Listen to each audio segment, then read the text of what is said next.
Merci infiniment à vous, madame, monsieur, de nous retrouver sur Equinox Télévision. Nous sommes le 2 mai 2019, jeudi, lendemain de la fête du travail, lendemain de la journée internationale du travail, la 133e édition, alors que nous parlons tous ce matin des propos de Grégoire Oona, c'est le ministre du Travail et de la Sécurité sociale, lui qui a tout récemment déclaré qu'on peut bien vivre au Cameroun avec 36 000 francs CFA le mois.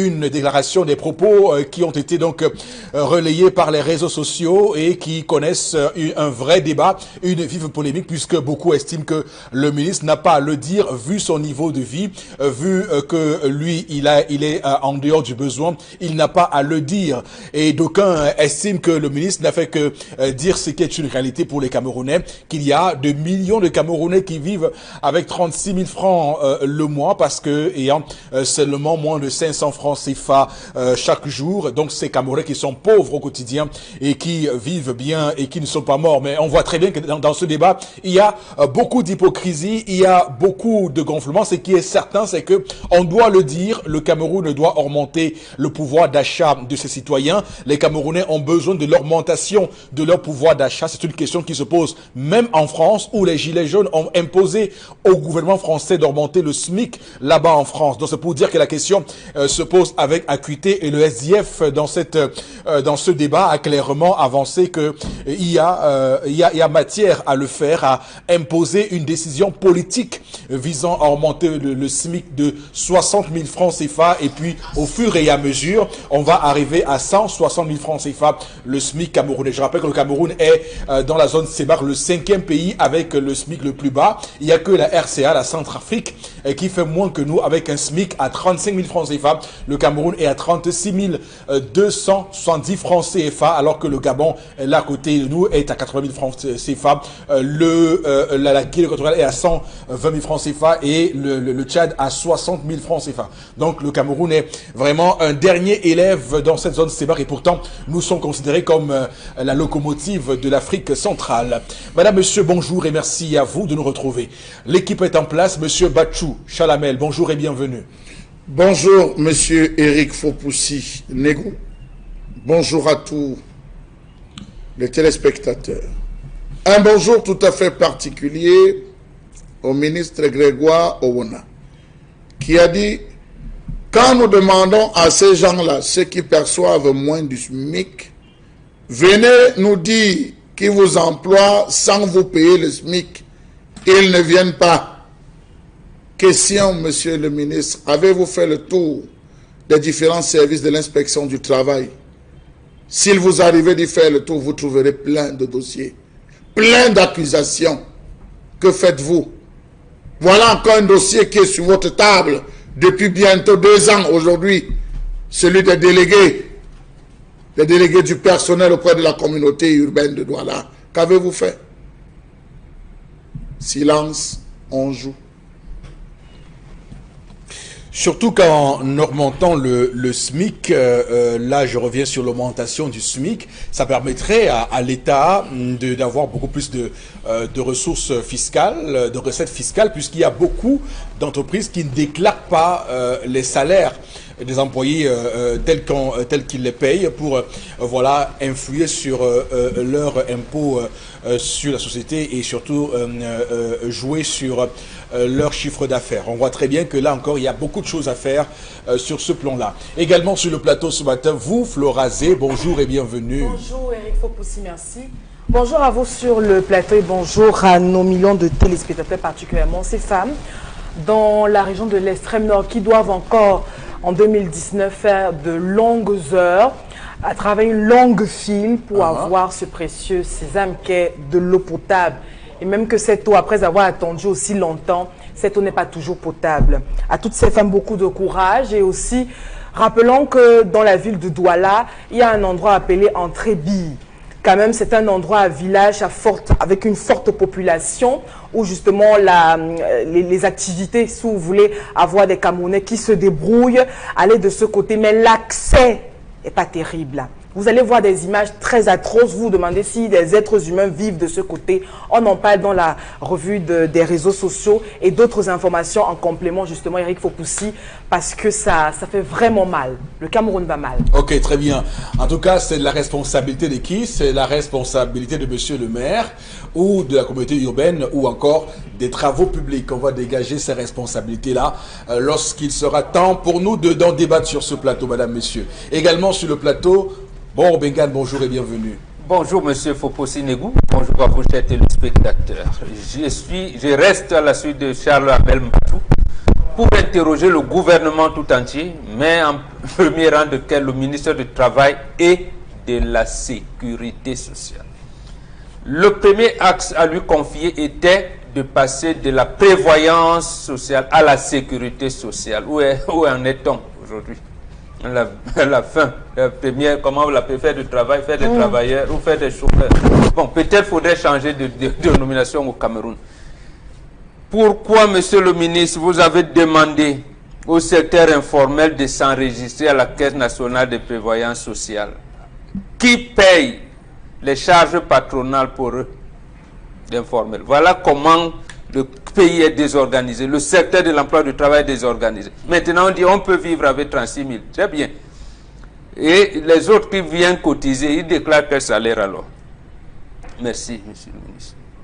Voilà, est-ce qu'on peut vivre avec 36 000 francs CFA au Cameroun? Le ministre du Travail et de la Sécurité sociale est au cœur d'une vive polémique à suite de ces propos qui sont rejetés par l'ensemble des Camerounais qui estiment que le ministre aurait dû se taire sur cette question-là et que clairement c'est une bourde sur le plan de sa communication. En tout cas, on va dire que cela apparaît révoltant puisque les Camerounais souffrent au quotidien pour rejoindre les deux bouts pour assumer leurs factures, et lorsqu'un ministre s'exprime en ces termes, comme je vous l'ai dit, c'est choquant. Madame, monsieur, démarrons le programme de ce matin avec l'histoire du jour. Voici Karine Sontia, bonjour et bienvenue. Bonjour Eric Fopoussi, bonjour aux téléspectateurs et bonjour aussi au panel. Ce matin, on s'intéresse à une histoire de mœurs, je ne sais pas. Mais c'est l'histoire de Armand qui nous a conté comment est-ce qu'il a vécu le décès de sa fille Erika lors de la période des Pâques. Alors, Armand et Suzanne ont été en relation lorsqu'ils étaient jeunes, ils étaient très jeunes, et ils ont fait un enfant. L'enfant s'appelle Erika, c'est une fille, elle s'appelait. Et juste après ça, Erika a été élevée par la famille de sa maman, c'est-à-dire que la grand-mère maternelle. Et de temps en temps, elle allait quand même chez la grand-mère paternelle passer des vacances parce que Armand, lui, il habite à Douala. Et ce qui se passait, c'est que durant les congés de Pâques, Erika est allée chez grand-mère, comme d'habitude, chez sa grand-mère paternelle pour passer les congés. Et elle a eu un accident qui lui a coûté la vie. C'est ainsi que Armand a préparé le deuil ici, les obsèques ici à Douala avant d'y arriver. C'est-à-dire il a acheté un cercueil pour sa fille, les vêtements et autres choses pour l'enterrement. Et arrivé là-bas, il voulait enterrer sa fille dans le caveau familial. Mais la famille de Suzanne, qui est la mère de la petite Erika, s'y est catégoriquement opposée.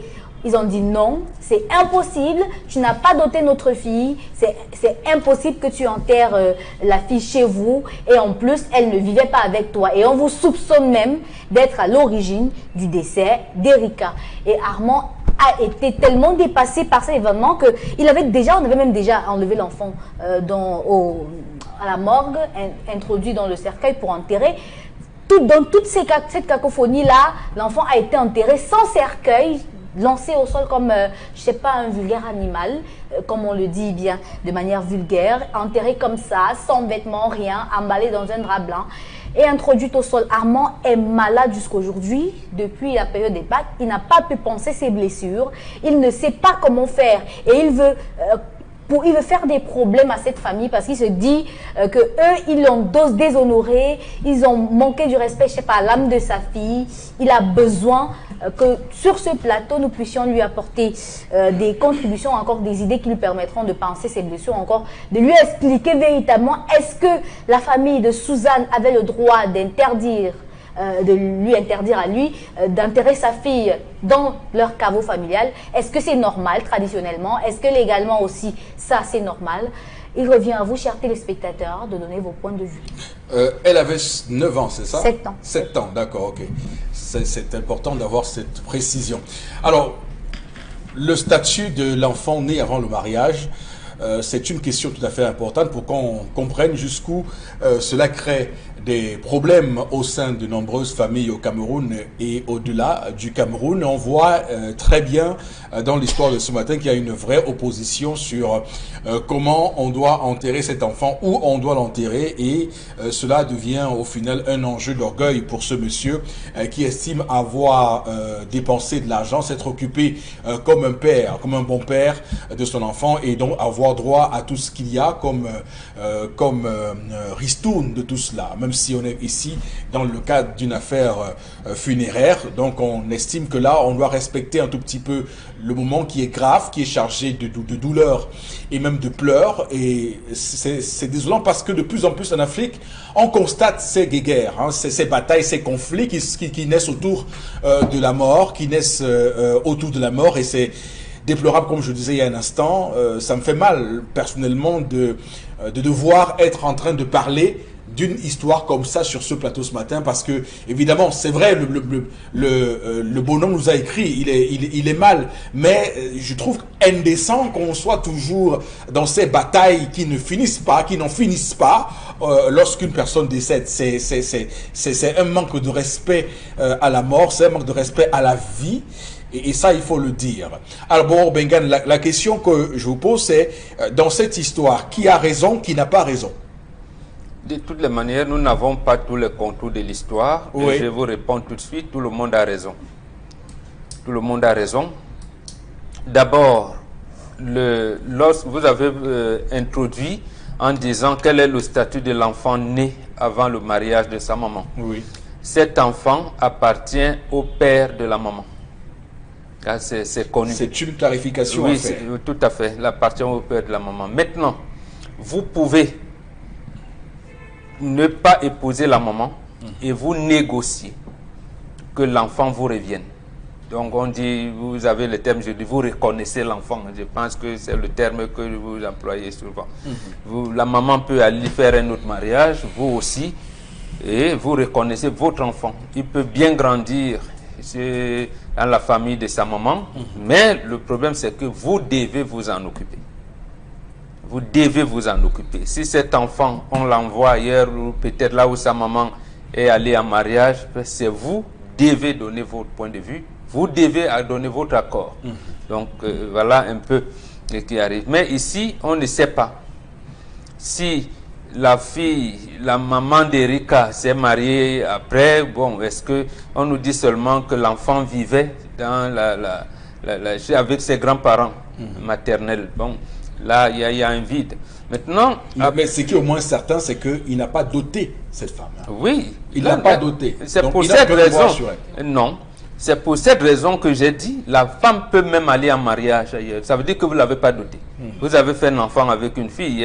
Sontia nous dit qu'ils étaient jeunes. Ça veut dire que lui, il peut se marier.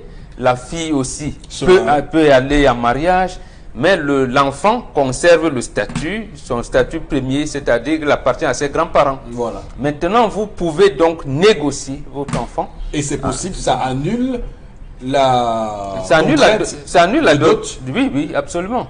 Même si vous dotez et vous épousez sa maman, même quand vous épousez sa maman, vous renégociez l'enfant.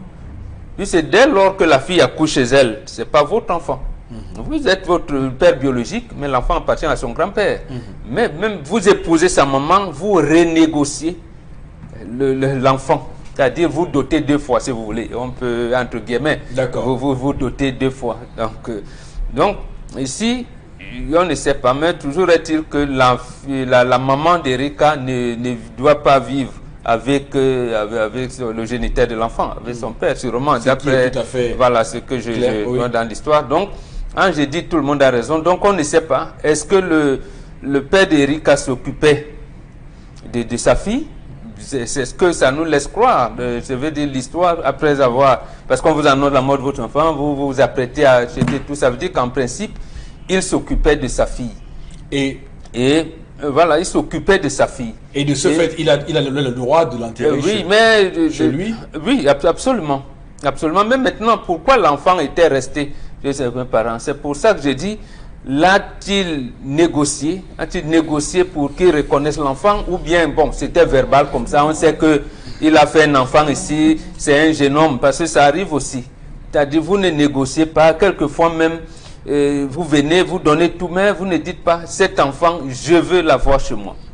Mais vous donnez tout, votre belle famille, entre guillemets, reçoit tout, vous payez la scolarité de l'enfant, quand il est malade, vous vous en occupez et tout. Et mécaniquement, parce que cet enfant aussi, c'est déjà d'enfants qui ne font pas, qu'on ne met pas à la morgue pendant longtemps. D'abord, nous, on ne les mettait pas à la morgue. D'accord, très bien. Donc, en fait, c'était normal qu'il prépare les obsèques.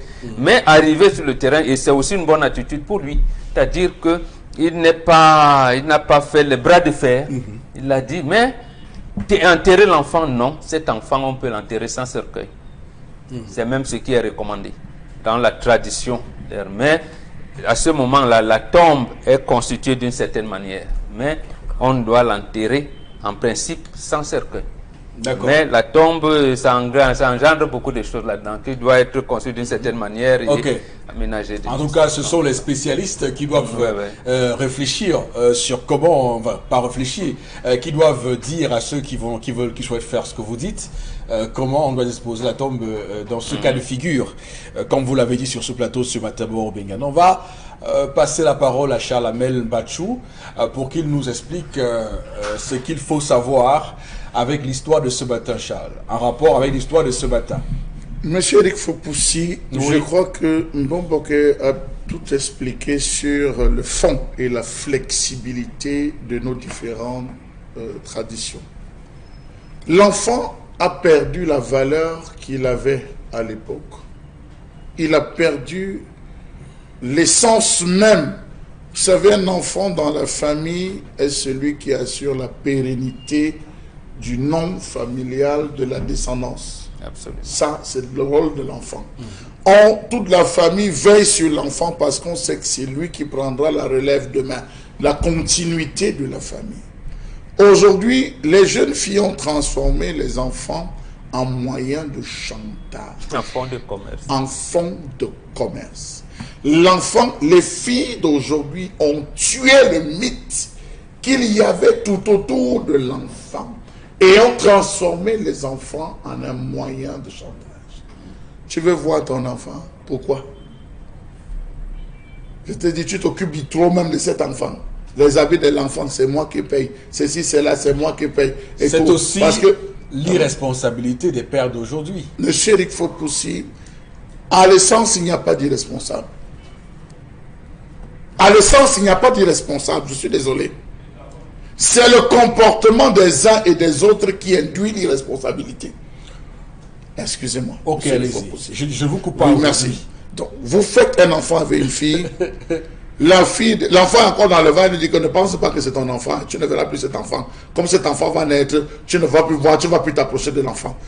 Vous prédisposez l'individu psychologiquement à ne entretenir aucun lien avec cet enfant. Ah oui. Vous avez la maman qui dit que ok, si tu veux voir ton enfant, voici la caution que tu dois venir me déposer. Il y a des familles comme ça, monsieur Eric Fopoussi, où la mère dit que si tu veux entrer ici pour voir ton enfant, tu dois me déposer une caution de 150 000, une caution de 100 000, une caution de X. Il y a des familles. Il y a, pardon? Il faut comprendre. On ne vous dit rien, on ne vous dit jamais rien.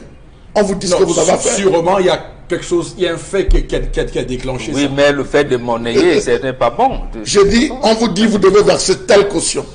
Vous avez des situations où on vous dit, c'est vous qui, vous n'allez rien acheter. La mère dit, je t'attends tel jour, à telle heure, avec l'argent de la layette, avec ceci. Elle ne discute pas avec vous. Vous déposez. Et il y a des configurations où l'enfant même, on vous empêche de voir l'enfant sur une certaine période. Oui. Ah oui, monsieur, il faut possible. Vous voyez dans un individu qui dit, ok, comme ils m'ont empêché de voir, il n'y a pas de problème. L'enfant n'est pas fini, moi j'en ferai. Il se coupe de l'enfant, véritablement. Et il développe une autre attitude, ils développent un autre comportement. C'est là où, lorsqu'ils sont butés face à certaines choses, on dit l'irresponsabilité. Premier point. Deuxième point, M. Eric Fopoussi. Lorsque l'enfant est né et que le placenta a été enterré par la mère et le cordon ombilical donné au père, ça suppose que la famille de le premier pas reconnaît déjà le monsieur. Auquel cas on ne te donne rien. Ah oui, monsieur Eric Fopoussi, on nous regarde. Dès qu'on a enterré, la famille a enterré, la famille de l'enfant a enterré le placenta, vous avez remis le cordon ombilical, on vous reconnaît. Vous allez enterrer chez vous. L'enfant ne peut reposer que dans la concession où est le cordon ombilical. Oui. Je parle, bon, écoute, l'enfant ne peut et ne doit reposer que là où on a enterré le cordon ombilical. C'est très compliqué. Il faut le savoir. Ce n'est pas un jeu, les traditions. Parce qu'à tout moment où il va là où on a enterré le cordon ombilical, il tape le pied. Ça prend le côté de la fille aussi. Hein. S'il porte une colère, il tape là-bas, ça prend le côté de la fille. Parce que c'est l'âme, c'est la vie de l'enfant, le cordon ombilical. Donc, voilà un gars qui a donné naissance, qui a sorti avec une fille. En coup de chemin, ça s'est gâté. Pour employer le langage trivial, ça s'est gâté. La fille a dit, va, tu me sais même à quoi? Tu veux m'occuper de l'enfant. Quelqu'un devait reconnaître l'enfant. Il a pris son calme. Il a dit, je vais m'occuper de l'enfant. Il s'occupe de l'enfant. Il accepte le tripatouillage. Parce que, rendez-vous compte, il y a le tripatouillage psychologique de l'enfant. Aujourd'hui, l'enfant est chez la mère. Demain, il est chez la grand-mère X. Après, demain, il est chez la grand-mère Y. Demain, il est chez la grand-mère Z. Voilà l'enfant qui tourne sans aucune base, sans aucune fondation psychologique et psychique. L'enfant va chez la grand-mère, il apprend sa part de comportement. Il adopte un type de comportement. Il va Y. Il a supporté cela.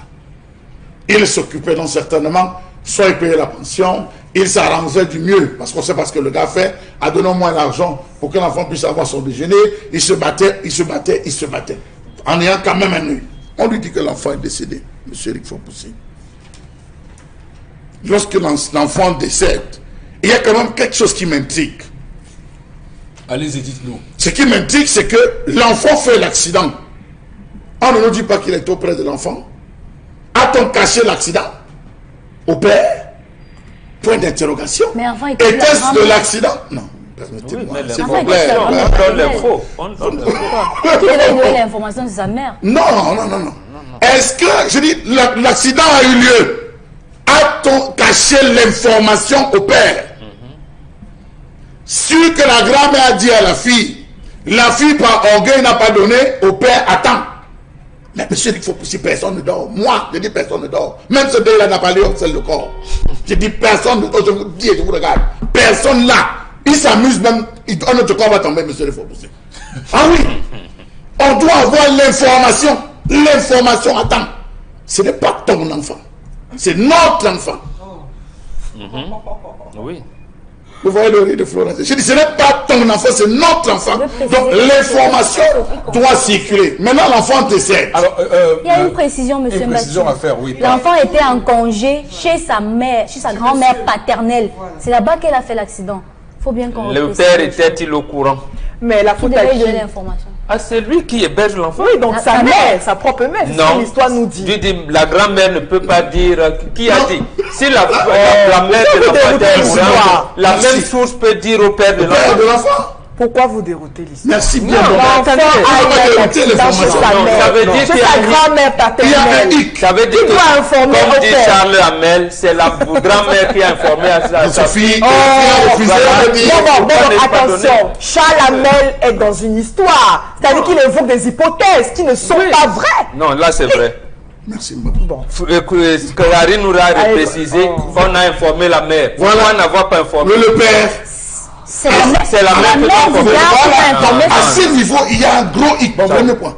Non, C'est de la mauvaise foi. hein. faut qu'on soit C'est de la mauvaise faut foi. qu'on soit clair. Non, Charles Hamel, je vous pose la question, je vous pose la question. Si votre enfant est chez votre mère, votre enfant décède chez votre mère, Ça m'amuse. qui doit vous annoncer la mort de votre Ah enfant? oui, c'est moi. C'est sa femme? Non, oui, je sais. Là où Je l'enfant est mort, Oui. justement parce que va dire l'accident a eu lieu quand? c'était, on a écrasé la tête, en principe, c'est même l'homme qui doit avoir l'information le premier. Mais c'est le seul qui doit donner l'information. C'est la grand-mère chez qui l'enfant était. La mère de l'homme. L'enfant est Marchand, la mère après nous ont brûlé comme à chaque fois. Il déroule les téléspectateurs.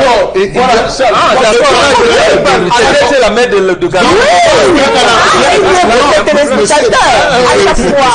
Lorsqu'elle a raconté, je lui ai entendu comme si elle était du côté paternel de la fille. Moi aussi. C'est là où j'ai suivi parce qu'elle a parlé de toi. Elle est en congé chez la mère du Monsieur Eric Fopoussi. Elle a dit que l'enfant est parti d'un point X à un autre point Y. Voilà. C'est ce qu'elle a dit. Je reprends. Non.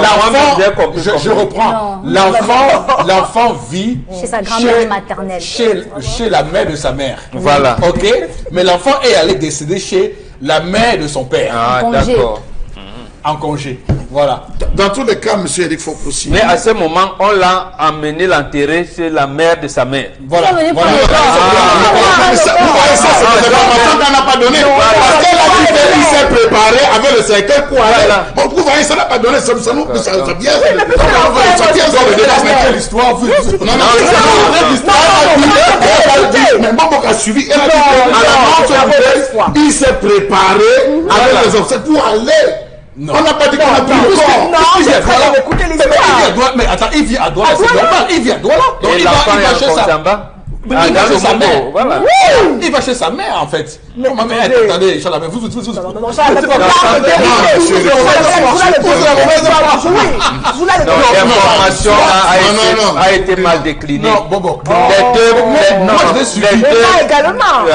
Moi, je l'ai suivi. Disons, excusez-nous, alors nous, on a mal. Soit c'est la mauvaise foi, soit c'est que je vous. J'ai mal suivi. Bon, du coup, je vous enlève la parole. Oui, c'est bon, moi je m'en Ok, d'accord. Alors, et par Florence. conséquent, ça annule ce que j'ai dit parce que, bon, moi je Oh là là. Non, mais oui, pour la simple raison, monsieur Eric Fopoussi, pour la simple raison que on n'a pas dit que le corps, on a récupéré le corps pour amener chez la grand-mère. Si on avait dit qu'on a récupéré le corps, quand vous dites qu'on fait de la mauvaise foi, on a récupéré le corps pour amener chez la fille. Le gars se prépare pour venir avec le cercueil. Ça suppose qu'il allait dans sa belle famille. il allait chez sa famille. En tout cas, Lui, il vit à Douala. Ça veut dire que vous avez conseillé. C'est pas comme ça qu'elle a décliné. Moi, c'est pas comme ça qu'elle a décliné. Comment Florence et moi avons compris ça non, comme ça? je dis qu'il y a un peu de mauvaise. Oui, alors allez-y, Florence, Mais allez-y. vous savez, la position que Charles Hamel a par rapport à cette histoire, c'est comme ça que tous les hommes sont. Surtout ceux qui font avec des... Non, mais attendez, il y a un manque de sérieux. Amant, tu déranges pour rien. Ne dérange pas les gens. La famille de la femme, oui. Il dérange. Il dérange les gens. Parlez-lui avec un peu de respect quand même. Non, il dérange. Justement, c'est un grand monsieur. j'ai mal parce qu'on a un enfant de 7 ans qui est décédé, qui ne vit plus. Il dérange dans les gens. Pourquoi? Je vous dis, la position que la famille de la femme, la fille a est une très bonne position. C'est pourquoi vous savez, même Bambouk a eu du mal à dire qui a tort, qui a raison dans cette histoire. Je vais vous dire, ils sont jeunes, ils ont eu un rapport sexuel et la dame, la jeune fille est tombée enceinte. Monsieur est reparti, peut-être que je sais pas, étudiant, des têtes, il élève, etc. Et tout. L'histoire ne nous dit pas tout, mais c'est comme ça que ça s'est passé. Maintenant, la fille est chez elle, ses parents, naturellement, et selon nos coutumes traditionnellement, on prend soin de son enfant. Il n'a pas négocié. Il revient parce que peut-être 10 ans plus tard, il s'est retrouvé... L'enfant a 7 ans, pas 10 ans. Oui, non, je dis n'importe quoi. C'est-à-dire qu'il revient... Oui, il revient des années plus tard, parce que peut-être il est un peu déjà mature, il a, je sais pas, déjà un peu d'argent, etc. Et tout, il vient commencer à embrouiller. Non, c'est pas comme ça que ça se passe. Respectez nos familles. Il n'a pas négocié. Si cet homme, c'est pas la première histoire, c'est pas la première fille qui fait un enfant hors mariage, etc. et tout. À 60, je vais dire 70% aujourd'hui, nos jeunes filles sont comme ça. Elles disent, jamais pas là. Vous vivez avec les filles d'autrui, là, sans les doutes. Elles vous font des enfants. Non, parce qu'elles sont, sont pas là, Voilà, bon enfant. Oui, mais vous dites-moi, vous, les hommes. Et elles vous acceptent ainsi, on dit, c'est la mauvaise foi ce matin. C'est plus de l'irresponsabilité de l'homme. des hommes. Bon, ça, hein. vous voyez, C'est la femme On qui se tombe retrouve enceinte. toujours Elle dans sait ce pourquoi genre. elle tombe enceinte. Elle peut éviter de tomber enceinte. Oh là là. Oh, mais Oh, on a la pression quand Les deux étaient toujours l'homme peut se protéger. Elle a donné à chaque fois, c'est la statistiques faute. en parlant de 70%. Pourquoi les 70% de filles là Ce que je veux dire, n'évitent c'est pas que- les grossesses? Ce que je veux dire, c'est qu'il y en a qui évitent. Hein, sûrement. Donc, ce que je veux dire ce matin, c'est oui, et il faut pousser, c'est que si ce monsieur avait négocié, où est la famille de l'homme dans cette histoire même? Si cette famille avait négocié, si ce garçon avait négocié, il n'y aurait pas eu tous ces problèmes. Ok. C'est pas la première histoire où vous faites un enfant avec une Mais fille. est-ce que Avec c'est une fille en mariage. Est-ce qu'on n'est pas là dans une configuration où vous avez une famille belliqueuse qui accuserait cet homme d'avoir tué son enfant? Vous savez, il y a beaucoup C'est là où je voulais en venir. C'est le prétexte de récupérer le corps de l'enfant. Ouais. On avance cette hypothèse en la base Chalamel. de rasé pour Chalamel. clôturer. Et puis, monsieur, Non, il faut possible, on ne fait pas deux tambours. On ne fait pas deux tambours. On ne creuse pas deux tombes. Absolument. Il y a deux tombes. Dans une tradition, même quand il y a cas de litige, c'est la première tombe qui fait foi. Merde, alors. On ne creuse pas deux tombes. Chalamel. Et là, il y a deux tombes. Oui, L'enfant. allez-y, Florent. Cet enfant a statut, c'est moi qui avais la parole. Mais Cet enfant avec un statut. l'autopsie traditionnelle qu'on peut faire. Ce que je dis, c'est que c'est tout à fait normal. L'enfant a eu un accident où? Ok. Alors, L'enfant a eu ok, l'accident c'est où? bon, merci. Donc la réaction de la famille est tout à fait normale parce que Ok. cet homme n'avait pris aucun engagement vis-à-vis. On Ok. nous dit ce matin qu'il est venu, Ok. il a commencé à prendre et bon, on l'a dit. Pourquoi vous n'avez pas encore le tête? Il a commencé à prendre soin de cet enfant. À quel moment, à quelle période? Donc un monsieur va débarquer parce qu'il a commencé à prendre il y a 2 ans, prendre soin de l'enfant et vous lui donnez tous les pouvoirs. Pourquoi? On a Ça ne se compris passe votre pas comme combat. ça. On a compris. Alors, je m'excuse auprès de nos téléspectateurs. On ne dit pas merde à la télé. Hein. Je m'en excuse. C'est venu comme ça parce que Chalamel a sorti quelque chose qui m'a surpris. La première creusée fait froid. Fait foi, monsieur, il faut Franchement, et on ne va pas la refermer. Attention, Non, on c'est ne beau, c'est beau, va c'est beau. pas la refermer comme ça. Oui. On ne va pas la refermer comme ça. Pour la refermer, c'est tout un autre rituel. Non, ça, il faut le dire. Non, je pense qu'il Parce faut que pas lorsque ça. nous Mais l'enfant a racontons... quel statut? Florent, Oh, Florence, on n'est plus dans cette affaire. On n'est plus à ce niveau. On est où? On est en train de parler. On est de- où? Non, On on est en train de. On parle d'un enfant qui est décédé. écoutez. Et je nous parle de temps. Florazé, Mais l'enfant a quel il peut statut? y avoir des situations où Calmez-vous, c'est pas l'enfant Florazé, qui est mort. calmez-vous. On parlait d'une Je autre suis en train de m'enquérir d'une voilà. information qui est capitale pour moi. Je voulais comprendre justement ce qu'il en est des litiges lorsqu'on a creusé 2 tomes, Florazé. Je vous en prie. Merci Chalamel, beaucoup. à chaque fois, nous Merci. égare dans les Merci histoires beaucoup. du jour, Alors, hein. Chalamel, vous dites que lorsque 2 tomes sont creusés et on ne les ferme pas comme ça, il y a un rituel pour faire Oui, et un rituel pour fermer, Oui. pour fermer les différents tombes. Je le disais parce que Karine Sontia nous a dit, parce que là, vous avez, quand vous perdez le fil, Oui. vous prenez le temps de revenir. C'est pour ça que j'ai pris le temps. En disant qu'on a récupéré l'enfant, on est allé jeter l'enfant. Donc ça suppose qu'il y a eu une autre tombe qui avait déjà été creusée. Voilà. Quelque part. Le lieu qui était prévu pour enterrer l'enfant, on n'a pas enterré l'enfant. Ça suppose qu'on a abandonné et le cercueil, Oui. on a abandonné tout ce qui avait été prévu pour cela. On est allé jeter l'enfant. Ça veut dire que l'enfant n'a même pas été habillé. Peut-être c'est les habits que l'enfant avait qu'on est allé jeter Bon, l'enfant. j'ai une question. Pour vous, fermer. Bon. Oh là Dans là. le cas, non, parce que Mais- Chalamel, nous voulons tout. L'enfant est en vacances chez sa belle, chez son grand-père paternel, grand-mère paternelle. Qui a pris l'engagement d'élever cet enfant? À qui appartient l'enfant? La famille de la femme. Est-ce que la famille paternelle du monsieur avait le droit même déjà de creuser, de former une tombe, sans en informer la famille de la fille? L'histoire ne nous dit pas tout. Il y a Bon, beaucoup voilà. de non-dits dans l'histoire. D'accord. Oh. Ok. Donc, pour reprendre ce que Chalamel a dit Florazé, ce matin. Florazé, moi je ne sais pas si c'est moi qui le constate ou je suis fou. J'ai l'impression que l'histoire de ce matin vous touche particulièrement.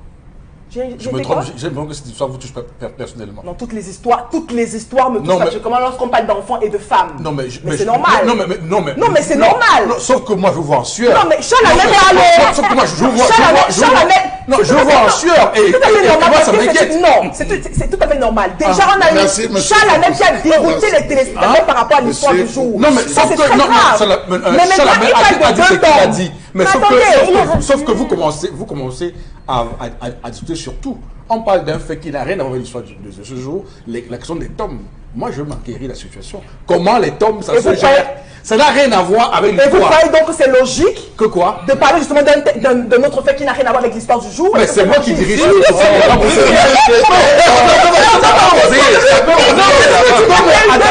c'est pas Ne vous en prenez, ne vous en prenez donc. Non, ne vous en prenez. Que Charles Hamel a Ne vous en raconté prenez. l'histoire depuis le début de l'émission.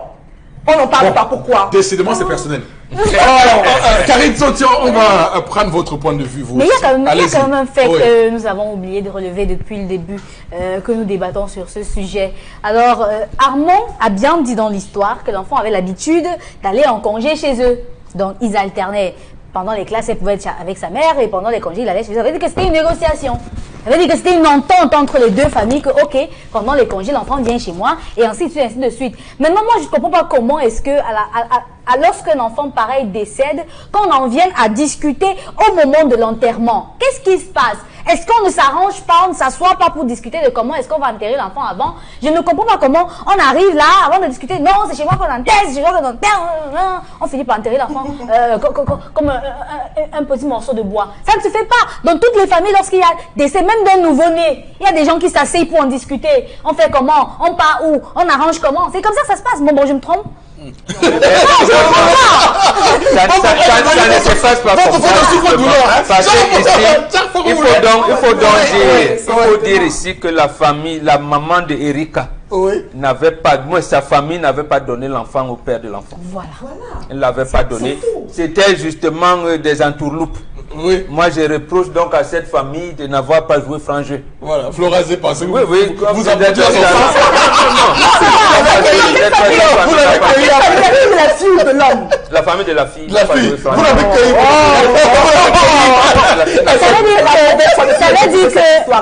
Vous n'oserez pas dire ça comme Morgan. Vous n'oserez pas. J'étais d'accord avec lui au départ parce qu'il justement il a été. Oui, mais absolument. Oui, c'est normal. Oui, mais c'est pas vous qui décidez de ce qu'il dit ou pas. Non, mais Arrêtez, Florazé. Mais qu'est-ce qui vous arrive ce matin? C'est quand même grave parce que c'est quand même grave parce que Armand est quitté ici à arranger ces choses pour aller enterrer son enfant sans parler avec la mère de l'enfant. C'est grave. C'est grave. Tu ne peux pas aller enterrer La ton mère enfant de sans l'enfant parler avec la n'a mère de rien l'enfant. à faire là-dedans. Elle aurait pu lui dire des informations, les choses qui se passent dans la famille. On parle avec les grands-pères de l'enfant. D'accord. Il ne l'a pas fait. Ok, on va arrêter là, malheureusement. C'est très houleux sur ce plateau. Je suis surpassé par les décibels. On va, pour les messages, on va les lire en deuxième partie. Florazé, malheureusement, n'allez pas chercher les messages. C'est votre faute. C'est votre faute. Madame, monsieur, voici la colère de Charles Hamel.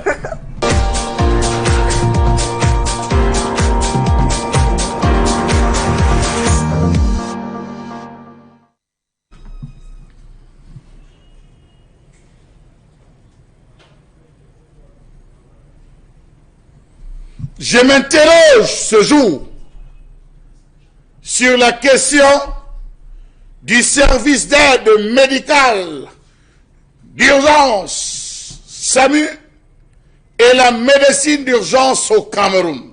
Bravo. Deux concepts nouveaux. Bravo. Money. Peut-on dire que le Cameroun rivalise avec les grands hôpitaux occidentaux en matière d'urgence alors que nous avons encore des problèmes de structure? Point d'interrogation.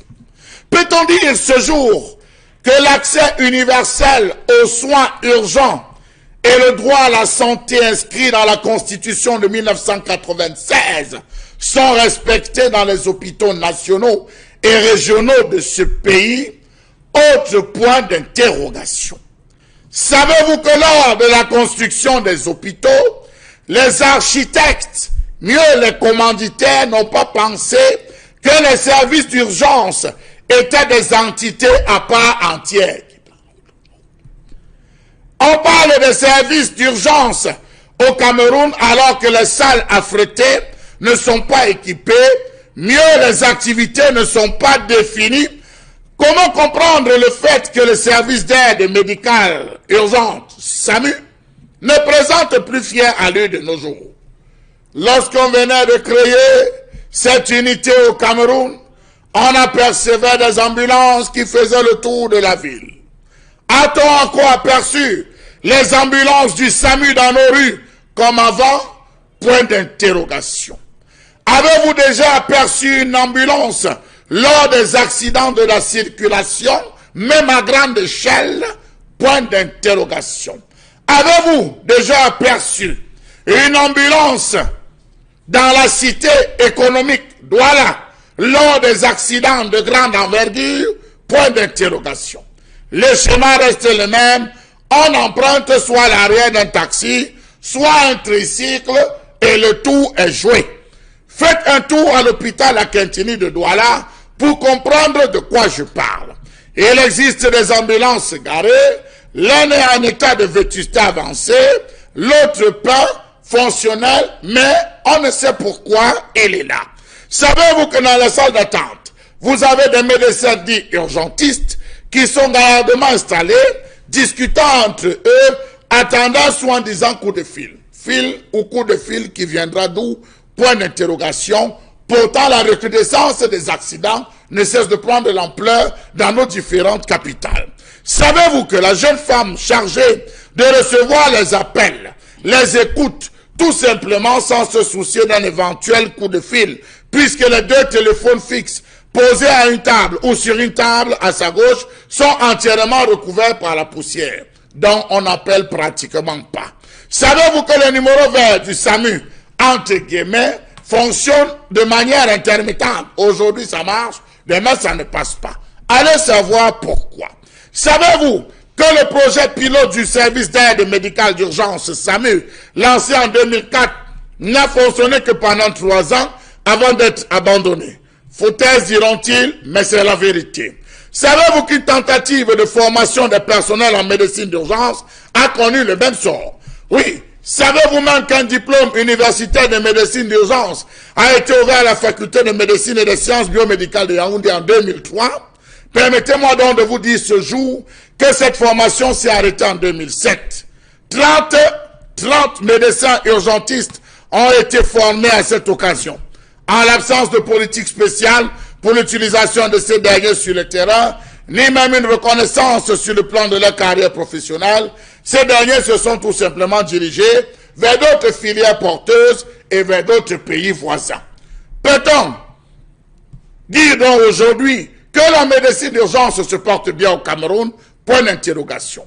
Pour en être convaincu, allez parcourir le document du ministère de la Santé sur la réforme hospitalière. Vous comprendrez de quoi je parle. Comment comprendre le fait que le personnel des urgences n'ait pas compris jusqu'à ce jour que l'esprit des urgences est de sauver les vies? Point d'interrogation. Comment comprendre que l'on puisse parler de médecine d'urgence face aux problèmes d'insuffisance et de motivation du personnel hospitalier affecté dans les services d'urgence? Que dis-je? Allez vous placer à l'entrée des hôpitaux dits de référence, venez avec un cas, vous allez vous rendre compte que même le brancardier va arriver en tenue avec un brancard brinque-brallant. Infrastructure, formation, plateau technique, politique générale envisagée sur ces questions de services d'urgence, tout va mal, tout est dans l'abîme au Cameroun. La description que vous en faites, Charles Hamel, est une réalité malheureusement. Pour ceux qui le regardent, oui, c'est vrai, le Cameroun ne dispose pas de services d'urgence au bas mot, pour dire le minimum qu'il faut pour cela. Le Cameroun en est très très loin. Le Cameroun est très très loin de ce qu'on pourrait espérer. D'ailleurs, c'est grave puisque on voit très bien qu'il y a beaucoup de cas qu'on peut sauver, mais des gens meurent parce que dans ces services-là, on manque de tout. On manque parfois évidemment du minimum pour gérer ces situations. Même dans nos hôpitaux dits de référence, malheureusement, on se retrouve à faire le même constat, un constat malheureux. Alors bon, Bengan, à quel niveau vous situez les problèmes? D'abord, vous avez énuméré 3 choses. Vous avez parlé des infrastructures, de la formation et du plateau technique. Oui. Ici, effectivement, le problème se situe au niveau des infrastructures et du plateau technique. Oui. La formation, il y en a. C'est vrai qu'on doit toujours améliorer parce que je veux dire, la carte sanitaire n'est pas ce qu'elle devrait être. Mais d'abord, le sujet de Charles Hamel de ce matin pose ce problème véritable, ou du plateau technique et des infrastructures. Vous avez, il a montré les images des centres urgents de Yaoundé. Vous avez ici à Douala qu'on appelle la polyclinique d'Aqua, qui s'occupe qui est spécialisé dans les maladies pulmonaires. Quelque chose comme ça. Oui. Et vous avez entendu parler avant des grandes endémies, des centres de grandes endémies et tout. En fait, c'est comme ça qu'on devrait procéder pour avoir ce qu'on appelle des infrastructures que vous avez énumérées tout à l'heure et le plateau technique. C'est-à-dire quoi? C'est-à-dire que lorsque vous avez un patient en urgence, on sait qu'on va l'orienter vers tel. Le tout n'est pas de dire on va l'Ogbaba citer des palmiers parce que ceci, voilà la Quintini qui est devenue un fourre-tout. Non, on doit le faire. Et ça se fait donc comment? Parce qu'il a précisé des urgentistes. La médecine urgentiste était s'accommoder à ce qu'on appelait à l'époque la médecine des catastrophes. Parce qu'à une certaine époque, même ceux des premiers médecins qui allaient former, on les formait en médecine des catastrophes. Et vous voyez bien qu'il existe une direction des catastrophes ici. Donc, en fait, où est-ce que nos hôpitaux sont en mesure de traiter les patients de manière urgente, comme pour utiliser les termes? Oui. Est-ce que si vous prenez Douala Yaoundé, la nationale numéro 3, si vous prenez Douala Bafoussam, et vous prenez avec comment je veux dire, le tronçon qui va vers Tchang, qui relie, est-ce que les hôpitaux qui sont sur ces axes routiers, ou Yaoundé Bafoussam, ou Bafoussam Bamenda, est-ce que ces hôpitaux qui sont le long de ces axes routiers peuvent recevoir des malades en cas d'urgence? Non. Voilà. Non. Le SAMU est donc venu, en réalité, c'était un projet mort-né. J'ai entendu des médecins, il a bien fait de préciser d'adresse 2004, c'était mort-né. C'est-à-dire que SAMU, on l'appelle la PK, je ne sais pas moi, il y a l'université là-bas, PK 16. Il y a un cas là-bas. On va l'amener où? Voilà. À l'hôpital général, qui n'est pas approprié.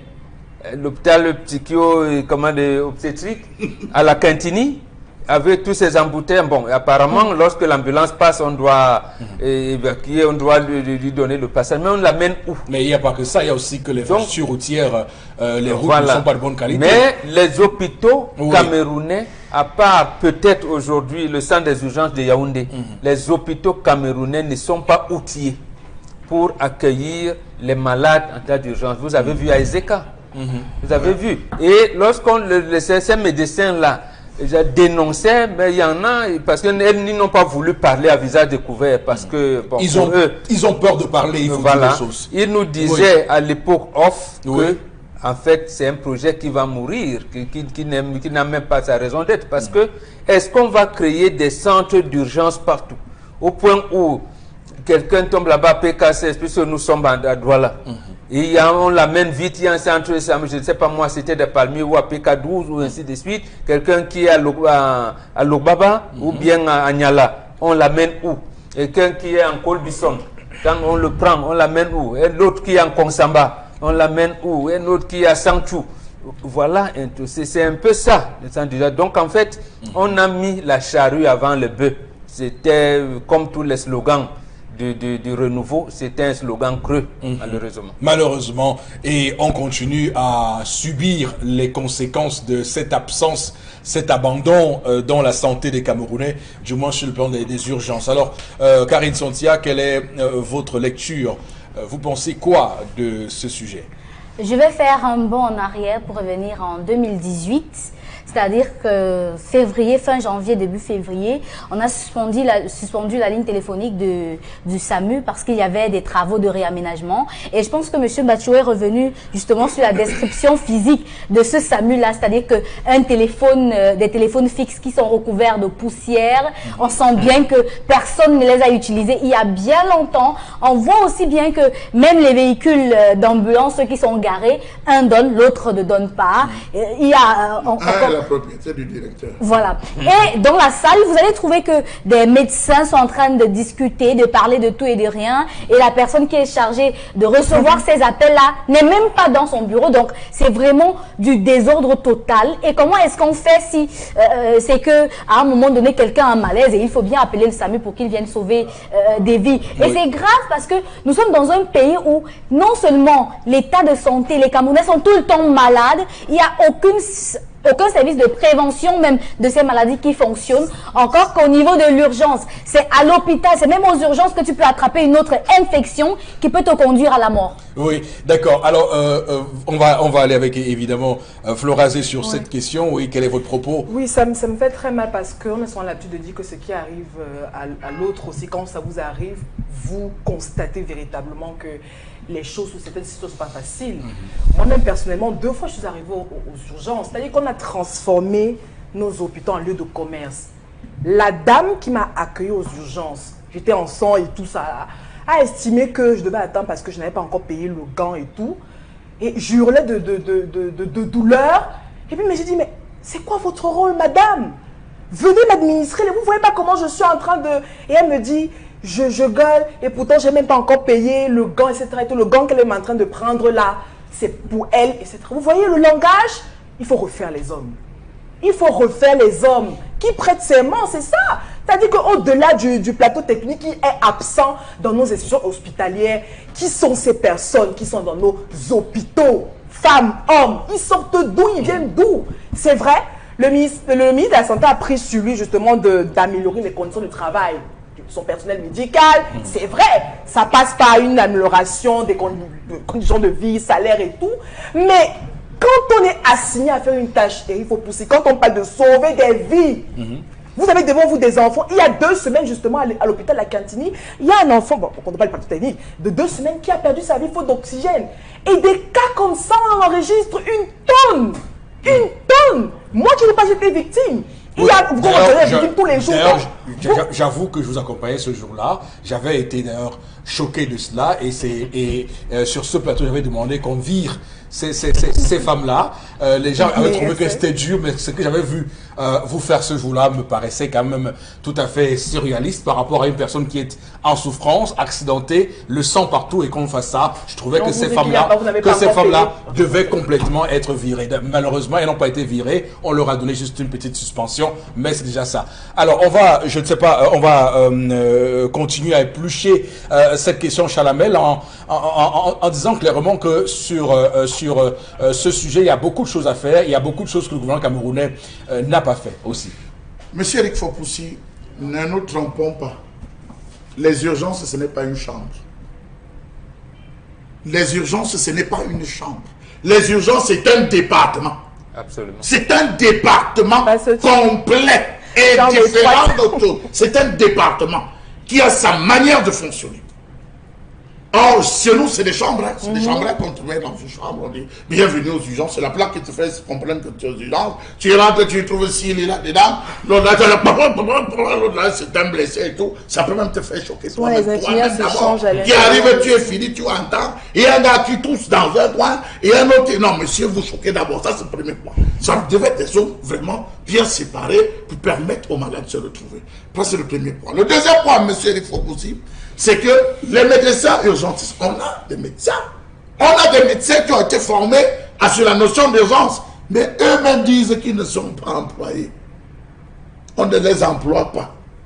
Si on avait commencé à dire aux Camerounais que on a la latitude de vous prendre, quel que soit le lieu où vous vous trouvez, mais sachez que lorsque vous choquez, le minimum c'est 5 000 francs, 10 000 francs pour le transport SAMU. Monsieur Eric Fopoussi, vous allez voir. Ça devait être un bonheur même pour les Camerounais, simple parler d'appeler que j'ai le parler, venez me prendre, que l'ambulance, il sait qu'il va payer ces 5 000. La preuve, les taxis que les gens prennent. Vous avez vu des accidentés, monsieur Fopoussi, comment les transports derrière le tricycle, qui le matin a porté un gigot de viande et de beurre. Parce que ce tricycle porte tout. Là, on a le tricycle est blessé, on vient, on le prend. Pendant qu'il est couché, c'est les tomates de Sanaga ici. Il s'en dit tout de c'est les condiments. Il veut repartir sur la viande de bœuf et il est accidenté. Je connais un taximan qui a refusé. Voilà comment on transporte nos accidentés. Voilà comment on vit au Cameroun. Hein? Non, mais ça ne peut pas rire. Ça me révolte. C'est choquant parce que justement, on est témoin de ces images-là tous les jours, de la manière avec laquelle on transporte les accidentés. Oui. C'est hors de contexte. Donc vous arrivez déjà mort à l'hôpital, étouffé par les condiments. Par rapport à ceci, non, monsieur Eric Fopoussi. Oui. On est dans un pays. Alors que normalement, quand on vous transporte, vous accidenté, on doit commencer à vous administrer les premiers. Non, à l'immédiat, monsieur Eric Fopoussi. Voilà, tout à fait. Vous avez donc des gens qui sont à l'hôpital, Oui. avec qui j'ai des médecins gentils, avec qui j'ai causé, dit, mais je suis là. Mais il n'y a rien. La voiture, on dit que c'est la voiture du directeur de l'hôpital. Donc on dit que c'est réservé pour les grands cas. Un gouverneur, un préfet, X peut avoir un malaise. Ça, il faut que ça soit fonctionnel. Donc les autres personnalités, opérateurs économiques, il faudrait. Donc l'autre là, vraiment c'est en panne, il faut qu'on voie comment on va dépanner. Voilà là où nous sommes arrivés, monsieur Rifopoussi. Oui. Pour le à quoi nous sommes arrivés, il n'y a pas de médecine d'urgence. Et puis quand vous arrivez dans ces hôpitaux, j'ai eu à choquer un soir, monsieur Rifopoussi, on m'a amené dans un hôpital. On m'a amené aux urgences. J'arrive à l'urgence, je vois les traînées de sang, de sang, de sang. J'ai commencé à vomir là, monsieur Rifopoussi. Oui. On a ramené un accidenté. C'est pas tout un accidenté. Non. J'ai commencé. J'ai dit, on ne peut pas nettoyer ça, monsieur Rifopoussi. C'est pas tout le monde qui supporte la vue du sang. D'ailleurs, c'est vrai, vous avez raison, c'est pas tout le monde qui supporte la vue du sang. Et les gens doivent prendre ça en considération. Malheureusement, c'est pas pris en considération. Nous sommes dans du kafkaïen. Dans ce pays, chaque fois. Voilà, monsieur, on va arrêter là pour cette première partie de l'émission. Restez avec nous sur Equinox Télévision. 10-12, le Zénith revient dans quelques petites minutes.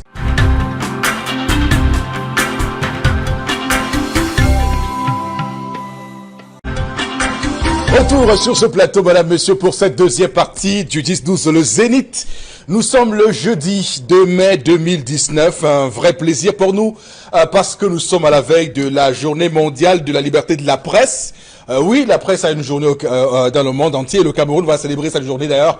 Le syndicat national des journalistes du Cameroun organise aujourd'hui à Yaoundé des cérémonies liées, des activités liées à la célébration de cette journée au Cameroun, puisque le Cameroun a tant besoin de cette liberté de la presse. C'était un clin d'œil à tous les journalistes qui nous regardent ce matin. Ils sont très très nombreux, qui sont collés et scotchés sur Equinox Télévision.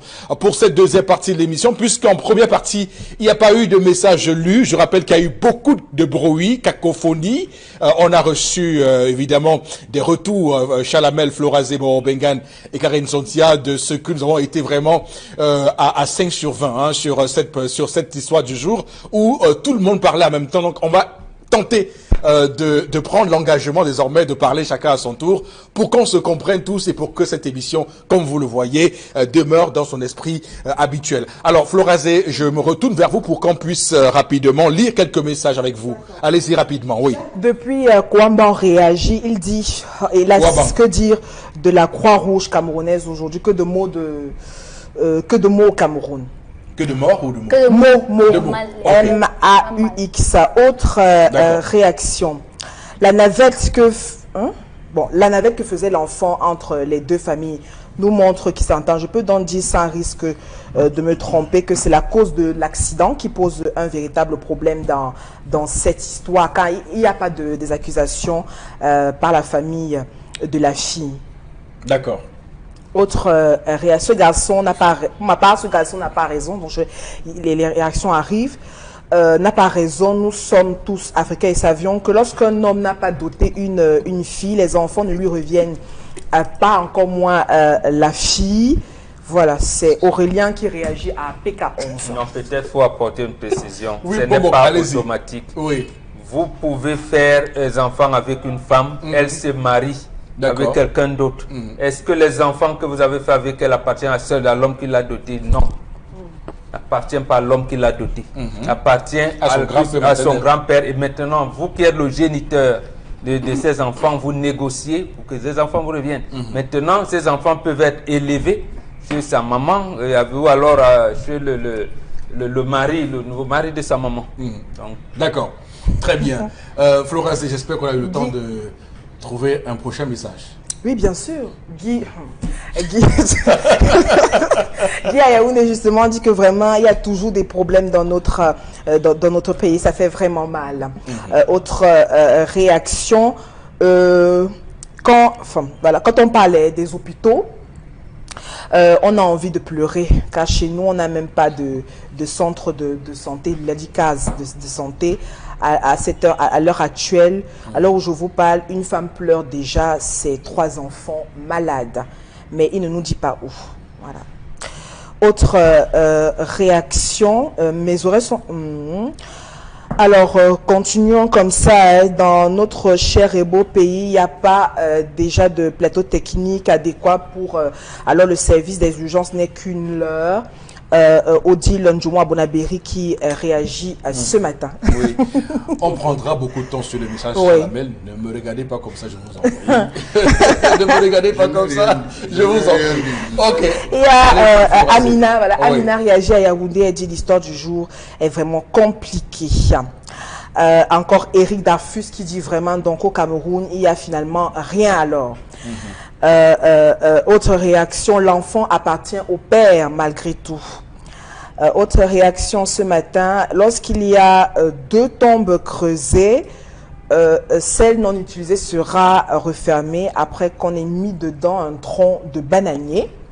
Autant pour une femme non dotée, le corps d'un enfant né hors mariage revient à sa famille maternelle. Tradition oblige, c'est le doyen qui réagit. Le doyen, il finit par le doyen. Merci beaucoup. Le doyen, Charles Amel sur les détombes. Parce que vous avez commencé quelque chose de très intéressant. On n'a pas.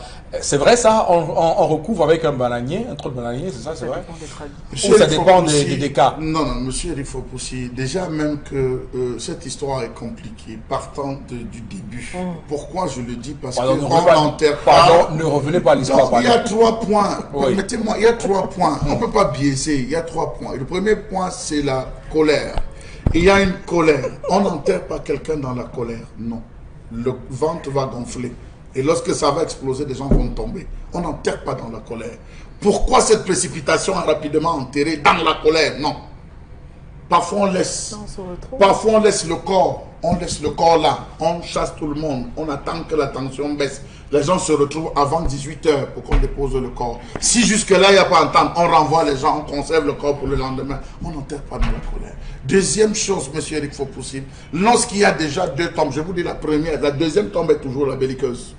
La deuxième tombe est la belliqueuse. La première tombe est le lieu, et dans la deuxième tombe est la belliqueuse. C'est pour ça qu'on dit que c'est la deuxième tombe qui fait problème. Lorsqu'on réussit à enterrer, on revient, monsieur Eric Fopoussi. Il faut justifier parce que le tombeau, ce que le doyen a dit, c'est arrêté en chemin. Non. Il y a une personne qui dit on creuse là. C'est ici qu'on creuse. Il y a une personne qui prend la hache ou la pioche, qui donne le premier coup de pioche à l'endroit où on va creuser la tombe. Et avant de creuser, il parle à ce niveau.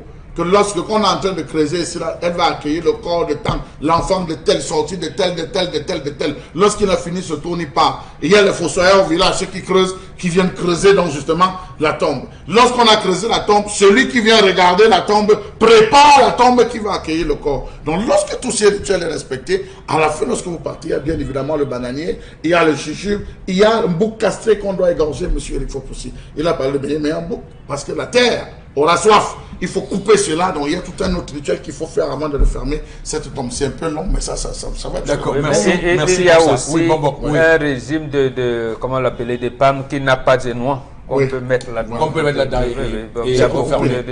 mais toujours est-il, comme dit le doyen, il y a un rituel. Le tout n'est pas, on ne prend pas de bananier, on jette dedans. Non. Il y a un rituel, parce que quand vous enterrez un corps, vous dites quoi? Que la terre de nos ancêtres soit légère. Donc quand vous étiez en train de creuser, il y a une dynamique qui a commencé, un processus qui a commencé. Il faut bien terminer le processus. D'accord, merci. Oui, Florazi, c'est très édifiant. Oui, en passant. Très édifiant. Babi a réagi ce matin. L'enfant, juste pour dire que l'enfant appartient toujours à l'homme. Mais par rapport aux situations de la vie, il faudrait un entretien, une entente avec la famille de la mère de la fille décédée pour pouvoir l'enterrer. Autre réaction ce matin, le service des urgences au Cameroun est encore une utopie. C'est Toga depuis... voilà, qui réagit depuis Obala. Voilà, il a depuis Obala. Une autre réaction. Merci de nous regarder d'Obala, c'est le département de la Lée qui est région. Chauffeur et quartier Aoussa. Oui, quartier Aoussa, quartier chauffeur. Merci Chalamel de faire cette précision. Voilà. Alors, moi, j'ai vécu une scène à l'hôpital central de Garoua où on amène un malade dans une petite voiture personnelle et c'est la famille du malade même qui prend soin de porter le malade, de déposer sur la table, alors que les infirmiers sont donc restés médusés là sans rien dire.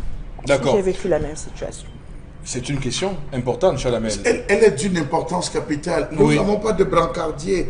Et même si quand vous parlez de brancardier, même parfois c'est celui qui a même été affecté à la morgue, qui se retrouve, celui qui reçoit les corps, ce brancard qui reçoit les corps, c'est le même brancard qui vient récupérer les malades qui arrivent. J'ai eu à le voir dans un hôpital de la place. Je me suis rapproché de celui qui me dit, mais on n'a pas d'équipement, on va faire comment? Je dis, mais non, ça vient de transporter un corps. Il est décidé de quelle maladie, vous ne savez pas. Est-ce que c'est une maladie contagieuse? On le récupère sur le brancard. On dit non, quand il récupère comme ça, il passe derrière, il mouille un peu, soit il balaie, et puis on revient attendre pour voilà, non, ça c'est des réalités, ça, il faut le dire. C'est des réalités. Hormis cela, vous avez, d'autres c'est des chaises roulantes. C'est des chaises roulantes, parfois, vous voyez, on a transporté quelqu'un, parfois qui a déféqué dessus, peut-être il est arrivé dans un état, il a déféqué, on a eu le temps de badigeonner avec de l'eau, ça n'a pas séché, que vous arrivez, on place un autre malade, il a assis, il dit, mais pourquoi c'est mouillant? On dit que reste simplement assis, tu as même la chance que tu as trouvé. On pousse avec, alors qu'il y a de l'eau. Donc, imaginez-vous jusqu'où, avec ce ton arrogant, monsieur le Fopussi, qu'on emploie pour parler à quelqu'un qui est malade. Regardez, moi je connais un monsieur qui a perdu sa jambe. Pourquoi il a perdu? Il a eu un accident de moto. Ceux qui le transportent l'ont transporté avec une telle violence que le pied même qui semblait être debout, le pied s'est retourné. Le pied s'est retourné, monsieur Eric Fopussi. Il a perdu sa jambe, on a dit on ne peut plus rien faire, il faut amputer. Le temps de traverser, on fait signe, qui ouvrait la route? C'est l'ambulance, personne ouvrait la route. Donc voilà, dans une situation où on arrive, les médecins gentils disent, mais pourquoi vous n'avez pas appelé? Pourquoi vous ne nous avez pas appelé? Puis il fallait appeler les services d'urgence, qu'on vienne. Ne touchez pas les malades, pensez les malades sur le côté. Et on dit, il y a des médias, monsieur, il faut possible. L'argent du ministère de la Santé s'estime en milliards de francs CFA. Les partenariats avec les différents organismes versent beaucoup d'argent au ministère de la Santé. Qu'est-ce qui coûte au ministre de la Santé d'enlever un peu de gombo sur le gros gombo qu'il a, d'aller dans les chaînes de télé payer pour des campagnes de sensibilisation sur comment adapter un malade. Lorsque vous avez un accident, en cas d'accident, quelles dispositions prendre? Comment protéger le malade? Éviter que l'air ne vienne à côté du malade. Laisser les services appropriés venir toucher l'accidenté. Ne touchez pas les accidentés. Mais je crois que c'est ça, il faut cultiver et éduquer le peuple. Malheureusement, ce n'est pas fait, malheureusement. D'ailleurs, nous en sommes ici au ministre Manaouda Malachi pour qu'il puisse lui aussi dégager un peu de budget pour les médias, surtout les médias qui ont pignon sur rue, pour payer des tranches d'antenne et expliquer cela aux Camerounais. Il y a beaucoup de gens qui commettent des actes qui sont parfois des actes fatals et au final, on se retrouve avec une personne qui aurait pu être sauvée, mais qui meurt comme ça. Donc c'est clair que c'est une grande question, Chalamel, c'est d'une importance capitale, comme vous l'avez dit, la question des urgences. On a le sentiment que dans ce pays, on ne prend pas à bras cette question, malheureusement. Et vous l'avez dit, nous avons des chambres qui font office de lieu d'urgence au lieu d'avoir des départements qui puissent évidemment être bien constitués. Quelque chose qui va vous faire. C'était au niveau de Carrefour, j'ai raté ma vie, excusez-moi, le nouveau nom là m'échappe. Carrefour, j'ai raté ma vie. Où les policiers ont interpellé. Carrefour Nelson Mandela. Non, je préfère j'ai raté ma vie, monsieur Rifo. Carrefour Nelson Mandela. Ou Carrefour Elf. Ou Carrefour Elf. Je préfère.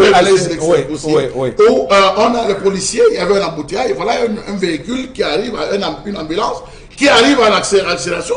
Les policiers sont en disant que justement, il y a un problème d'accident, il faut que dès que vous arrêtez, on ouvre l'arrêt pour savoir s'il y a même un malade. Vous savez ce que c'était? C'était un thermos avec le concha du médecin. Il allait transporter le concha de ce faux. Voilà. Merci. Je vous dis là, ils sont encore là.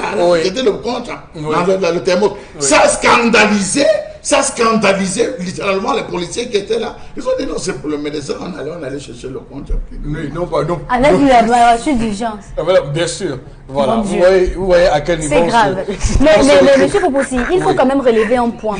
Les urgences existent parce que c'est un endroit où on donne ou encore on réveille les gens qui sont en train d'agoniser. C'est-à-dire que lorsque quelqu'un... La réanimation. La réanimation. Oui. Mais dans nos hôpitaux, on a l'impression que les urgences, c'est pour accompagner les gens dans la mort. C'est-à-dire que lorsque vous arrivez avec une plaie qu'on peut soigner, on dit non, on ne peut plus rien faire. Vous arrivez avec un pied qu'on peut encore bien plâtrer et tout, non, on doit amputer. Vous arrivez avec un malade qui peut encore... Non, il n'a plus que 5 secondes, ça ne va rien faire. on ne peut pas l'aider. Vous arrivez avec non, on ne peut pas l'aider parce qu'on ne peut pas l'identifier. Ça aussi, c'est une grosse question dans ces urgences-là. Je connais quelqu'un, un monsieur aujourd'hui qui réfléchit, mais de la tête parce qu'il avait eu un accident. On est arrivé aux urgences. On n'a pas pu le soigner de suite parce qu'on a dit il faut reconnaître, il faut identifier, on n'a pas pu le prendre. Oui, arrivé à l'hôpital, vous souffrez d'une péritonite. J'ai dit une péritonite. Vous arrivez à l'hôpital, on va vous dire qu'on ne parvient pas à appeler l'anesthésiste. L'anesthésiste n'est pas là, qui va venir faire l'anesthésie. Oui. Il faudra appeler pendant des heures le chirurgien pour que le chirurgien, on va vous dire qu'il faudrait le programmer, il faudra faire ceci. Mais voilà là où on est. Je vous dis que les urgences, c'est un département autonome. C'est un département autonome. Lorsque vous entrez, on vous prend en charge jusqu'à ce que, lorsqu'il faut, on peut vous libérer, on vous envoie. Il y a un directeur des urgences. D'accord. C'est des chambres qu'on a chez nous. Là. On va arrêter là. On va arrêter là pour cette question ce matin. Merci infiniment à vous. Alors Florazé, on va une fois de plus vous solliciter. Vous êtes très sollicité d'ailleurs ce matin pour cette fois la revue des réseaux sociaux. J'essaie de me racheter.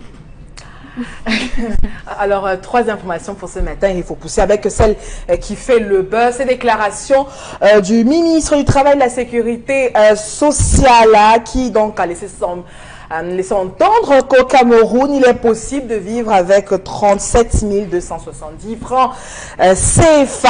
Alors, vous pouvez imaginer les vives réactions que cela a donc suscité sur la toile, dans les chaumières, un peu partout. Les Camerounais n'ont que cette phrase, cette réflexion au bout des lèvres, même s'il a également révélé que des négociations sont en cours entre les employeurs et les travailleurs pour la rivalisation justement de ce salaire minimum. Rappelons également qu'il a précisé, s'est exprimé sur justement la question relative au SMIC minimum. Donc, il estime quand même qu'il n'est pas satisfait de ce qui se vit dans les entreprises. Donc, il a également le relevé que le tort revient peut-être à certains employés qui n'ont peut-être le courage aussi de déclarer, de dénoncer ce qu'ils vivent dans les entreprises. Alors, nous nous sommes retrouvés entre des entreprises qui voulaient payer un SMIC à 60 000 francs et des entrepreneurs qui voulaient pas le faire. Donc, voilà jusqu'où on se retrouve aujourd'hui. Mais toujours est-il, Eric Fopoussi, ce qu'un Camerounais, même si sur la toile, c'était estime. Certains ont même donné leur témoignage, comme quoi ils réussissent à vivre avec les 2 boîtes avec 37 000 francs, à payer un local, à nourrir les enfants, etc. C'est le grand débat sur la toile. Alors, Karine Santia, il faut pousser Chalamel, Maman Bégan. Ok. Réussissez-vous à vivre avec 37 000? C'est la question. Alors 36 000. 36 000, oui. On va. En fait, en réalité, ce qui se passe dans cette affaire, c'est. Bon, Bengan, est-ce que ce qui choque, c'est parce que le ministre vit très bien au Cameroun, c'est que les ministres vivent dans une extrême opulence, dans une oisiveté terrible, et que les gens trouvent qu'ils ne sont pas légitimes pour venir dire aux Camerounais qu'ils peuvent vivre avec un tel montant, ou est-ce qu'on est là dans une configuration où le ministre a été mal compris, on l'a mal compris, le ministre? Non, on ne l'a pas mal compris. On a très bien compris ce qu'il a dit. Oui. Il y a 2 choses qui choquent. La première, c'est ce que vous avez dit. Il y a des personnes comme lui, le ministre. Il a été député depuis 1987. Donc, en fait, lui, son ascension sociale est fulgurante. Donc, il ne connaît pas ces problèmes-là. Et à côté de lui, il y a plein d'autres Camerounais qui sont dans l'opulence et qui ont un caractère, j'ai dit même, regardez, vous savez quel langage on utilise pour traiter les gens qui travaillent chez eux? Ils ont le langage colonial. Il dit mon boy, ma bonne. Au lieu d'appeler ménagère, il appelle bien ma bonne. Ma bonne avec ma bonne. Donc en fait, d'ailleurs, beaucoup demandent à savoir combien le ministre paye ses domestiques chez lui à la maison. Ma bonne. Voilà. L'autre chose, c'est le banditisme politique. Le ministre, c'est celui qui était là. Pendant les négociations qui ont porté le SMIC, je pense qu'il était au-delà de 28 000 à 36 700 francs. Les syndicalistes étaient venus avec une proposition de 70 000 de SMIC.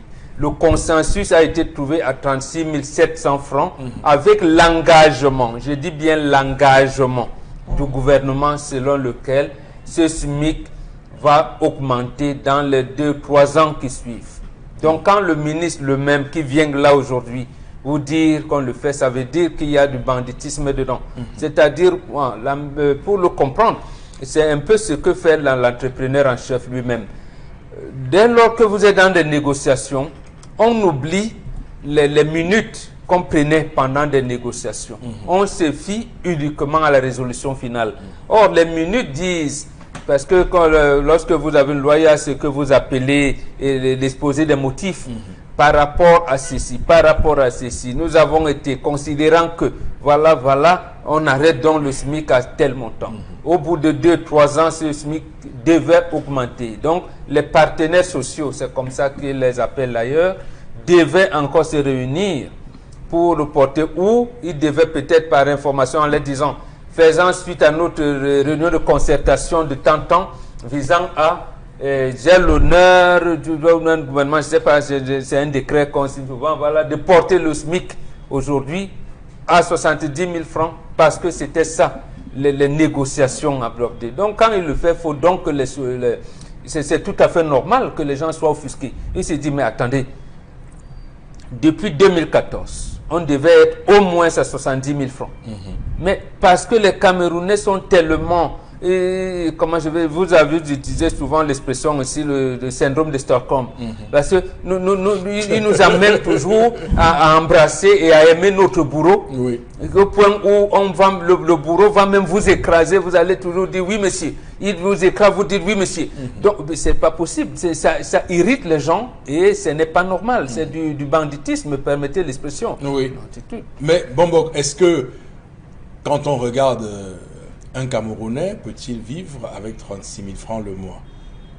Les Camerounais vivent avec moins de 100 francs par jour. Mais nous sommes les forçats contre la mort. C'est ce vivre-là, je vais expliquer.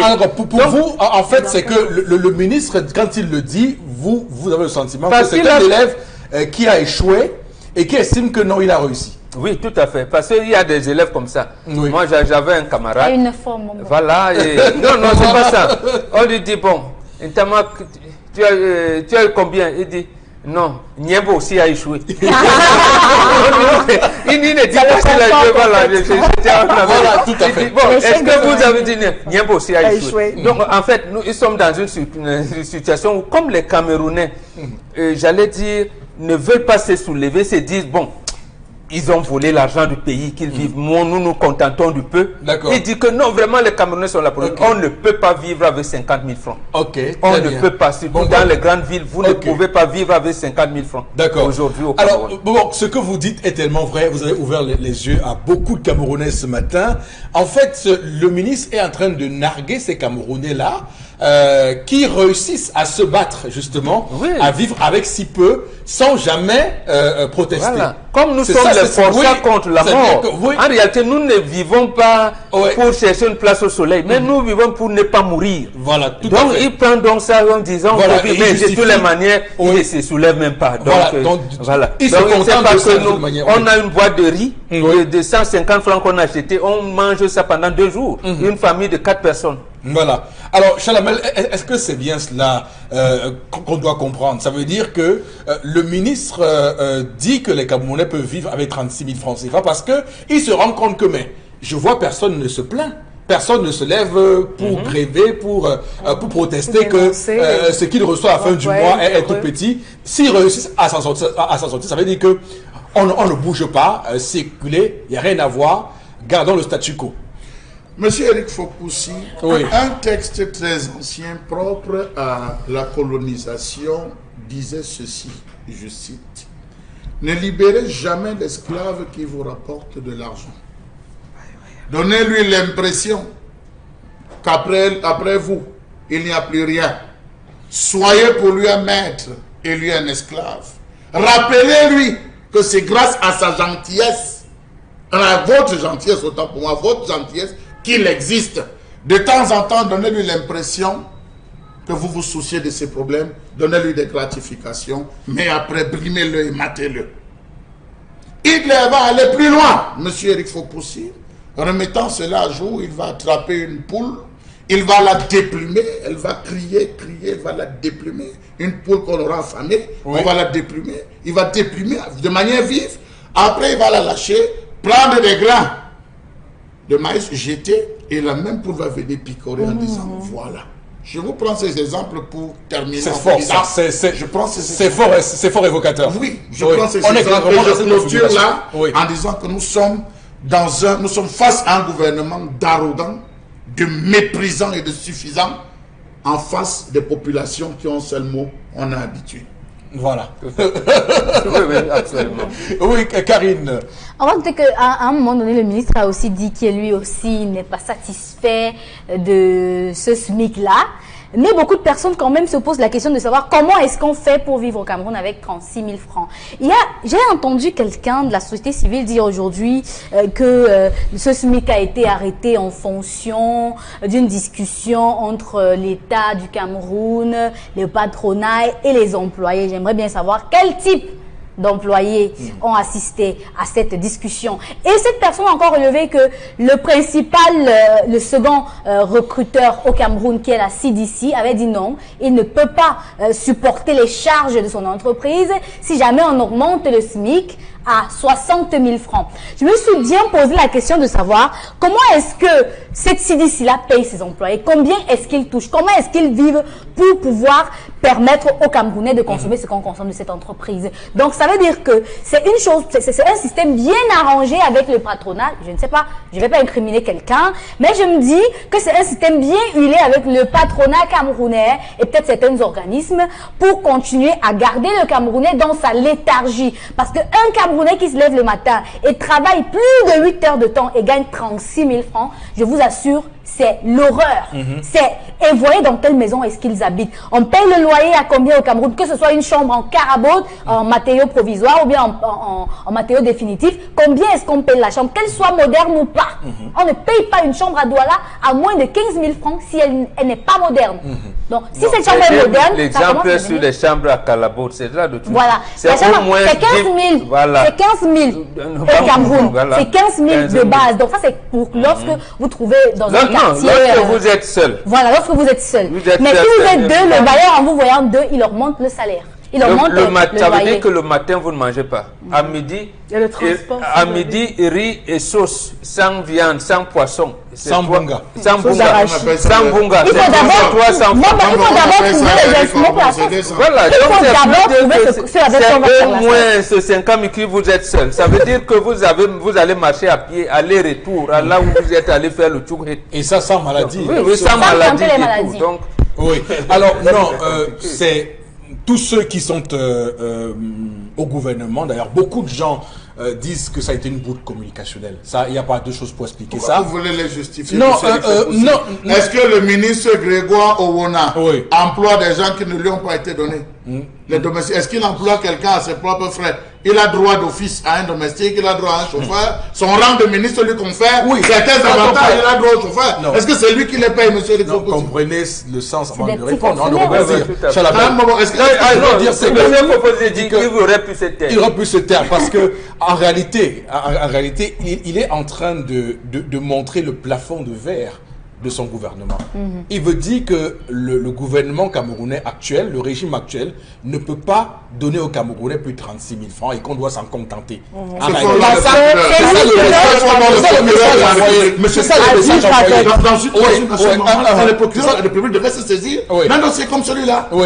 Quel est l'individu qui dit qu'il vit avec 36 000? Quand le procureur se met derrière le pouvoir, comment est-ce que ce gars il est par le même coup en train de contredire tout ce que le président Paul Biya a dit jusqu'ici. Santé pour tous à l'an 2000, c'est pour dire que quand on le disait... Non, mais le vendeur à la SODEC est encore mieux qu'un travailleur au Cameroun. Non, il faut comprendre. Ce qu'il a fait est un acte politique fort en termes de communication politique. Il est en train de détruire tout ce qui était construit comme message politique autour de ce que le régime, de ce que le gouvernement nous a vendu jusqu'ici en termes de campagne, en termes de propagande. Il est en train de casser cette dynamique en disant, en réalité, tout ce qu'on vous dit tous les jours, les belles paroles qu'on dit tous les jours, c'est nous les pensons pas. En réalité, nous pensons que 36 000, ça vous suffit, vous devez vous en contenter, et puis c'est tout. Voilà et quand il y a des Camerounais. Oui, voilà. Mais la conclusion de ce que vous dites, et vous avez raison, c'est que, comme vous voyez, chers compatriotes, l'amélioration de votre condition de vie, là, nous, on ne peut plus. On ne peut pas. C'est pour cette raison. Oui, il n'y a pas moyen. Comme vous voyez là, on ne peut pas. Voilà. Donc, comme vous voyez, c'est pour cette raison que moi, ministre du Travail et de la Sécurité sociale, j'avais demandé aux sauveteurs de venir s'affilier eux-mêmes à la CNPS. Je sais bien qu'il faut payer des charges patronales, mais on va se débrouiller. Donc en fait, regardez donc comment le ministère reste au fond dans le gouffre. Quand quelqu'un, au lieu de réaménager le ministère qui doit passer de la prévoyance sociale à la sécurité sociale, et vous dit, comme vous voyez, on ne peut rien. Donc comment le pousseur qui va vouloir bénéficier d'une pension retraite vient cotiser à la CNPS, qui va payer les charges patronales pour lui? Quel salaire déclare-t-il à la CNPS? 36 700? Bon, il paye donc les deux. Il paye les charges patronales et il paye ses propres taxes à la CNPS parce qu'il va lui bénéficier d'une pension retraite. Puisqu'il est donc pousseur, d'accord, il va prendre sa retraite à quel âge là-bas, puisque le ministère lui a demandé de s'affilier lui-même. D'accord. En tout cas, le ministre Grégoire Ona qui contredit son patron Paul Biya, on est clairement dans ce contexte-là avec cette affaire. Donc tous les slogans d'amélioration, d'émergence en 2035 et tout ce qu'on peut imaginer comme slogan porté par son parti politique n'était qu'au final des trompe-l'œil et que l'agenda était là et propre. Heureusement, il s'est dévoilé. C'est que les Camerounais doivent se contenter de vivre avec 36 000. Débrouillez-vous avec vos 36 000. D'ailleurs, il vous est possible de vivre ainsi. Allez-y, continuez comme ça. Le message est clair, on l'a compris. Il y a des Camerounais qui expliquent comment ils vivent avec 36 000 francs. Ou bien il dit, c'est le ou alors vous allez faire quoi? Voilà, c'est ça. Ou alors vous allez faire c'est ça, merci, c'est voilà, ça l'expression. Vous savez, voilà. Ça, ouais, ou alors vous allez faire quoi? Donc, contentez-vous de ces 36 000 francs et vous la fermez. Voilà, très bien. Merci beaucoup. Ok, Flores, on va poursuivre cette revue. Oui, autre information ce matin, c'est celle assignée à l'archevêque de Douala, qui ne briguera pas un troisième mandat. Il a donc décidé de passer le témoin à un confrère de l'épiscopal. Je rappelle, il a quand même fait quelques petites dénonciations. Il s'est exprimé, il a dit: j'ai fait 2 mandats comme président de la conférence épiscopale. Je suis heureux de céder la place à un autre frère évêque. Je ne cherche pas à changer ou à modifier les statuts de la conférence épiscopale nationale du Cameroun pour rester en place. Vous pouvez imaginer ces déclarations à l'ouverture, justement, je rappelle, de la 44e assemblée des évêques du Cameroun, ce qui a aussi arraché, je rappelle en passant des rires, des applaudissements après cette déclaration. Il a dit: avec notre Seigneur ressuscité, nous sommes tous devenus des hommes nouveaux dans un monde nouveau.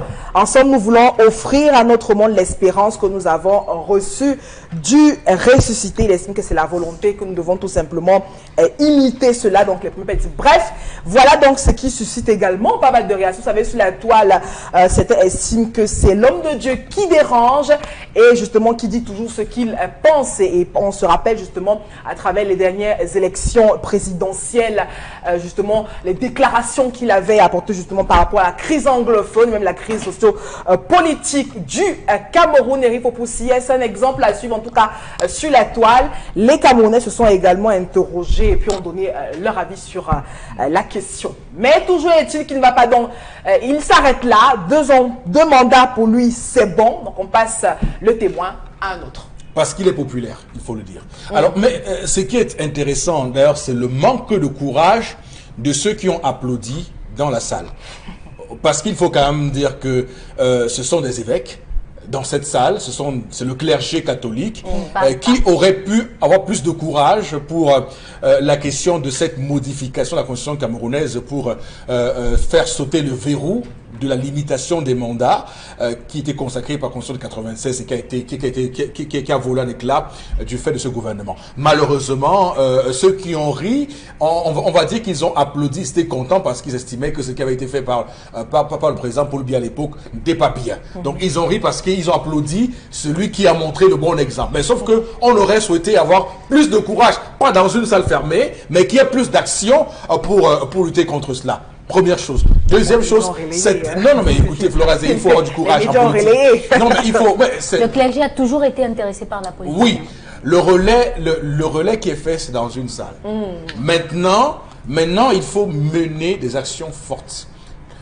Hein, Florazé, Oui. je vous parle, vous, regardez-moi. Je vous- Il faut mener des actions fortes, je vous assure. Parce que quand on voit le cas de la RDC, beaucoup se glosent aujourd'hui sur les changements qu'il y a eu en RDC. Il faut dire que l'Église catholique en RDC a été, et pour beaucoup d'ailleurs, c'est Kabila qui disait que sa seule opposition en RDC, c'est l'Église catholique. Mais au Cameroun, il y a ce double jeu. Monseigneur Cléda a beau dire ce qu'il a dit, d'ailleurs c'est bon, mais sauf que il a son opposant, entre guillemets, à Yaoundé, et qui est Jean Barga. Lui aussi qui parfois a un discours, voilà, qui a un discours qui dilue le sien. Donc c'est ça le véritable souci.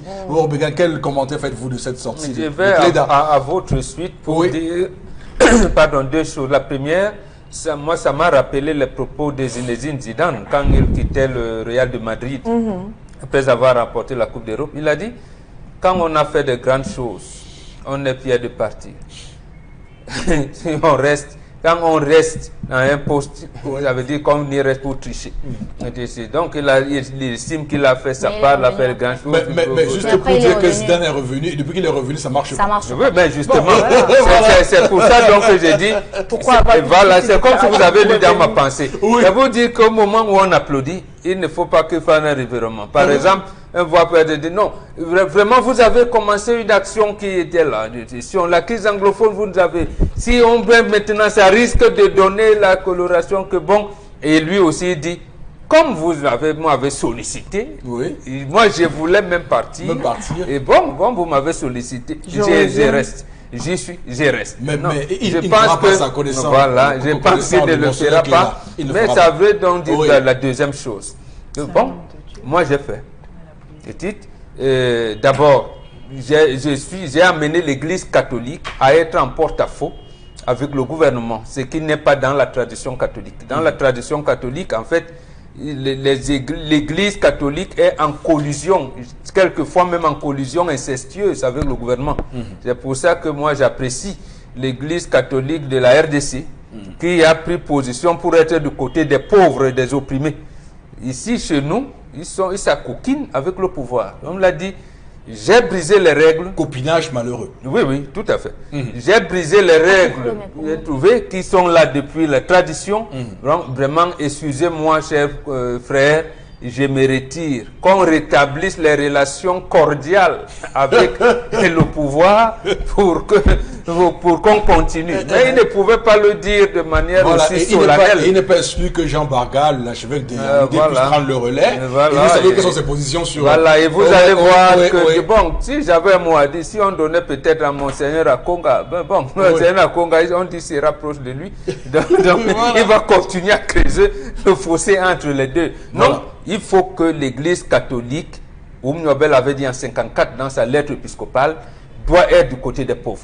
L'Église catholique nous l'a montré pendant la libération de l'Amérique latine, où il y a eu des prêtres qui ont même pris les armes pour combattre l'impérialisme occidental. Alors que ici, chez nous, à la cathédrale de Douala, les prêtres ont pris les armes pour tirer sur les Camerounais qui réclamait de leurs conditions de vie. Vous vous rendez compte? L'indépendance. Oui. Et même avant, je veux dire, les Moumé Etia, paix à son âme, les décédés, ils avaient organisé une grève. Ils partaient de la gare, parce que l'ancienne gare de Douala, c'était à l'ancienne direction des douanes. Vous montez et c'est les prêtres qui tiraient sur eux. C'était la cathédrale, parce que c'est des vérités qu'il faut aussi savoir. Ça fait froid au dos, ça. Oui, absolument. Il faut connaître ces vérités-là. D'accord. Quand les gens comme Christian Toumi commencent donc à tenir un autre langage, on m'a dit, mais attendez, vous sortez d'où là? Et vous savez que on considère Monseigneur Cléda comme le fils spirituel de Toumi, et en plus de la Douala, on s'est dit, ah bon, mais Christian Toumi est en train d'étendre ses tentacules, il faut qu'on brise tout ça. Donc maintenant que l'autre camp, qui réconcilie l'Église catholique et l'État du Cameroun continue. Camp porté par Monseigneur Jean Barga, qui on semble-t-il, prendre le relais. Alors, Chalamel, sur cette sortie de Monseigneur Samuel Cléda. Monsieur Eric Fopoussi, l'Église, durant la période de le mandat de Monseigneur Cléda, nous a permis de nous rendre compte que nous avons une Église divisée. L'Église qui se vantait d'être un et un seul dans le corps du Christ est divisée en plusieurs clans. On a eu encore l'avantage de découvrir que des lobbying homosexuels sévissaient au sein et qu'il y avait un clan qui cherchait comment dénoncer véritablement auquel appartenait Monseigneur Benoît Mbala, de regretter mémoire. On a découvert une église qui en avait marre de cette, ce copinage, cette collusion incestueuse avec le gouvernement, qui voulait décrier, qui ne s'est pas gêné pour leur dire ce jour-là, voilà, assis en noir, avec les lunettes noires et les vestes noires, les voici devant nous, ce sont eux. Vous voyez, on a vu ça, cette église qui a voulu faire le bon. Et rapidement, on s'est rendu compte qu'en face, il y a une autre église. Il y a d'autres membres de cette même église qui sont dans un copinage plus que profond, dans un copinage plus qu'incestueux, et qui à des moments même prennent l'homélie, prennent les homélies du dimanche auprès de ce gouvernement en face pour venir le tenir en plein dimanche. Donc on a vu cela. Et je peux dire que là où il s'en va, il a permis au moins aux uns aux autres de savoir ce qui était véritablement l'église, qu'est-ce qui se passait au fond de l'église. Une église qui est littéralement déchirée, divisée. Espérons que celui qui viendra se battra à essayer d'arranger cette église. Mais je doute fort. Je doute fort, pourquoi? Parce qu'on s'est rendu compte qu'aujourd'hui, c'est à qui mieux, chacun veut manger sa part. En espérant que celui qui va arriver et qui va établir justement ces règles à Bomo-Bengan ne vienne pas lui aussi détruire le verrou de ces limitations-là et en profiter à foison et à longueur. On voit bien que Patrice Talon au Bénin a bénéficié d'une bonne démocratie. Maintenant, il est en train de la détruire complètement pour s'arroger tout le pouvoir au Bénin. Donc, il faut faire attention à ces gens qui arrivent, profitent de la paix, de la démocratie pour venir installer la dictature et la terreur. On va terminer, Flora Zé, votre revue des réseaux sociaux. Oui, il faut pousser avec ces images qui défilent à travers les médias et même c'est la souffrance des populations. On est à la troisième, on est à Villa précisément à Entrée-Bille. Je rappelle les images qui vont, arriver sur votre petit écran sont vraiment malheureuses, c'est triste. On se demande bien qui sont ceux qui vivent vraiment de ce côté. C'est pénible pour les pauvres. Vous voyez, on n'est pas encore en saison pluvieuse, mais observer... on est un tout petit peu quand même. Oui, voilà. On n'est pas encore... les premières petites... Écoutez, ce sont les petites saisons de pluie, mais regardez dans quel état... C'est un lac, là. La route municipale de village. On a l'impression que notre maire aussi, lui, est dépassé. Que dire des populations? C'est-à-dire seulement pour sortir de là, aller venir à Akwa ou à Bonandjo et autres, c'est le calvaire, c'est un chemin de croix. C'est le calvaire total tous les matins. Donc, imaginez déjà dans mon tête le scénario de juin, juillet, c'est-à-dire août, les grandes saisons de pluie. On ne pourra plus circuler. On ne pourra plus circuler. Je rappelle quand même qu'il y a une forte population de ce côté. Des Camerounais qui sortent tous les matins pour se débrouiller, etc. C'est vraiment terrible. Et vous pouvez imaginer les maladies. Parce que là, l'eau qui se donne, qui circule pas normalement. Et donc, c'est vraiment terrible. On va en 30 secondes. On sortira de cette situation en 30 secondes chacun. On n'a plus beaucoup de temps, malheureusement. Alors, je commence par vous, Karine Sonti, allez-y. Alors, je vais dire que cette localité-là, elle est bien visitée. Elle est aussi très peuplée, mais beaucoup de personnes sont en train de la quitter parce que ne pouvons plus vivre dans ces conditions. C'est-à-dire qu'il y a des boutiques, des espaces marchands qui ont fermé justement pour ne plus avoir à souffrir des entrées et des sorties dans cette même localité, dans ce même quartier-là. Et on va dire que récemment, le maire a dit qu'en 2017, il y a une société qui avait gagné un marché pour refaire ce tronçon de route qu'il a mal réalisé. Et c'est la raison pour laquelle nous sommes encore dans cette situation et que certains mototaximens de ce côté-là ont cotisé de l'argent pour acheter un camion de pierre pour verser dans ce tronçon. Mais ça ne change pas grand-chose.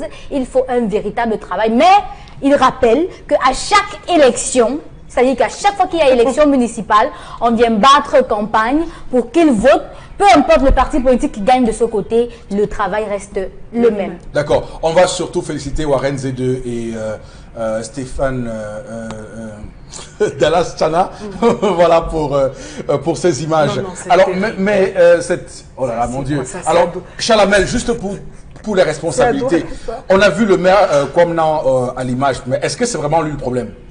Monsieur Eric Fopoussi, vous avez vu les engins qui sortent là, non? Ce n'est pas les petites voitures qui peuvent creuser ça, c'est des camions. Oui. Certainement, il y a une entreprise qui a des camions qui font des Justement. entrées, des navettes et des sorties. Oui. Quelle est la relation qu'il y a entre la mairie et cette entreprise? Oui. Est-ce que dans le cahier de charge de cette entreprise-là, qui œuvre là-bas, est-ce qu'il est prévu qu'elle s'occupe de l'entretien de la route? Auquel cas, si ce n'est pas le cas, ça suppose que la mairie aura fauté. Mais s'il est prévu que ce propriétaire, parce que ce n'est pas un camion, c'est des camions. Si vous placez là, vous allez voir des camions littéralement défiler à longueur de journée. Ce sont eux qui creusent la route. Ça fait partie du laxisme, monsieur Rifopoussi. De qui? De laxisme, de la part même des populations. Lorsque vous vous rendez compte que vous êtes abandonné, moi dans mon village, il y a les barrières de pluie. On érige des barrières de pluie. Monsieur, si vous ne respectez pas, vous ne passez pas. Vous avez des frais d'entretien. Si vous versez à la mairie, vous devez verser une partie pour permettre à ce qu'on aménage la voie. Non, à défaut de l'action publique, de l'action gouvernementale, les populations sont obligées de se prendre en main. Tous les jours, ils sortent. C'est qui? C'est quoi? Voilà la route qu'on abîme. Vous allez derrière au quartier qu'on appelle Denver du Mez, monsieur Rifopoussi. Vous allez du quartier ici à Denver du Mez. Vous allez vous rendre compte qu'à cet endroit, c'est les Chinois qui occupent littéralement tout l'espace. Regardez l'état de la route à ce niveau derrière la voirie municipale, d'abord à Denver du Mez. C'est lamentable, monsieur Rifopoussi. Donc c'est cette émission qu'il faut décrier. Attendre, il faut savoir, est-ce que celui qui a l'entreprise correspond directement avec Yaoundé? Est-ce que celui qui a ces Chinois correspond avec qui? Parce que quand vous voulez, vous les vont dire taisez-vous. Donc je ne sais pas, je n'accuse pas le maire, je n'accuse pas les populations, mais je dis à un moment donné, il faudra se lever. Mais bon, est-ce qu'on peut ici interpeller le délégué du gouvernement, Fritz Tonnet? Oui. Oui. Pour au moins 2 raisons. D'accord. La première, c'est que chaque mairie de Douala a 6 représentants comme grand conseiller à la communauté urbaine. Et il a la charge de l'assainissement urbain dans sa ville. La deuxième raison, c'est qu'il a retenu devers lui depuis 2011 les centimes additionnels qu'il n'a pas reversés à ces mairies-là, alors que le décret le lui interdisait. Mais comme il peut piétiner la loi comme il veut, on ne lui fait rien. Bon, il peut permettre. Pour ces 2 raisons-là, oui. Mais maintenant, moi, la principale responsabilité, je l'incombe à l'entrepreneur en chef. Il y a quelqu'un qui a prêté serment dans ce pays quand même. Il a dit en 2004, il a dit lui-même, on ne lui a pas prêté, que priorité infrastructure routière. C'est lui qui parlait de la décentralisation. C'est lui qui. Maintenant, dans tout le monde, on dit lui. Mais quand il y a d'autres problèmes, pourquoi ne pas l'interpeller? Pourquoi ne pas l'interpeller? Et vous dites, voilà la photographie réelle de ce que vous appelez, vous aimez souvent ça, je vous ai dit, ne dites plus ça, capital économique. Capital économique, voilà donc l'économie du pays. Vous vous plaignez tout à l'heure en disant notre SMIC est parmi l'avant-dernier SMIC de la SEMA. Quand vous avez une capitale économique qui vous présente une telle photographie, vous voulez avoir quoi? Voilà la capitale. Et Douala troisième dans la zone industrielle, c'est-à-dire qu'il est proche de la zone industrielle. Voilà la vraie photographie du Cameroun. La photographie réelle du Cameroun. Absolument. On a l'impression d'être dans un pays après le cyclone, après un cyclone qui est passé. Hein. Même, je suis convaincu que même en Syrie, vous ne pouvez pas trouver des routes. Oui, vraiment, même en Syrie. Même en Mozambique, où ils ont le cyclone Idai, et même bientôt le cyclone Kenneth, ils n'ont pas ce genre de sinistre. Parce que j'appelle ça une route sinistrée. Voilà.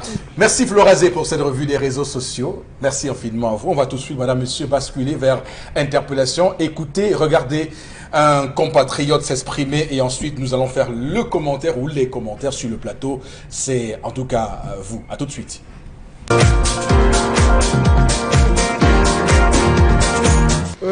Nouvelle idée pour le développement de notre pays, c'est... Moi, je suis un taximan. Le taxi aujourd'hui à Douala, ça ne paye plus. Il y a trop de benz qui en route, qui ne permet pas de voir les papiers. Nous payons le papier pour ne rien travailler. Oui, il faut qu'on organise ça. Donc, on fait en sorte que le moteur ne soit plus dans la ville. C'est très grave. Il faut que le gouvernement voit comment il va nous aider à améliorer, en sorte que le taxi devienne encore comme le taxi d'avant. Parce que vous pouvez faire plus de 5 km en travaillant 400, 500, ce n'est plus le travail là-bas. Donc ça vaut plus la peine, vraiment, ça vaut pas la peine dans le taxi. C'est-à-dire que vous travaillez pour rien. Vous entrez le soir comme ça, vous consommez, vous allez à la pompe, vous consommez le carburant pour rien. Vous ne voyez pas ce que vous avez travaillé. Voilà, on écoute le compatriote. Bon, Benga, c'est qu'il dit quand même, c'est vrai. les taximans ont des raisons de rougir. Absolument. Oui. Et ils payent les taxes. Les motos ont refusé de payer les taxes. Oui. Ils ont refusé. Et là, c'est toujours le gouvernement que nous accusons.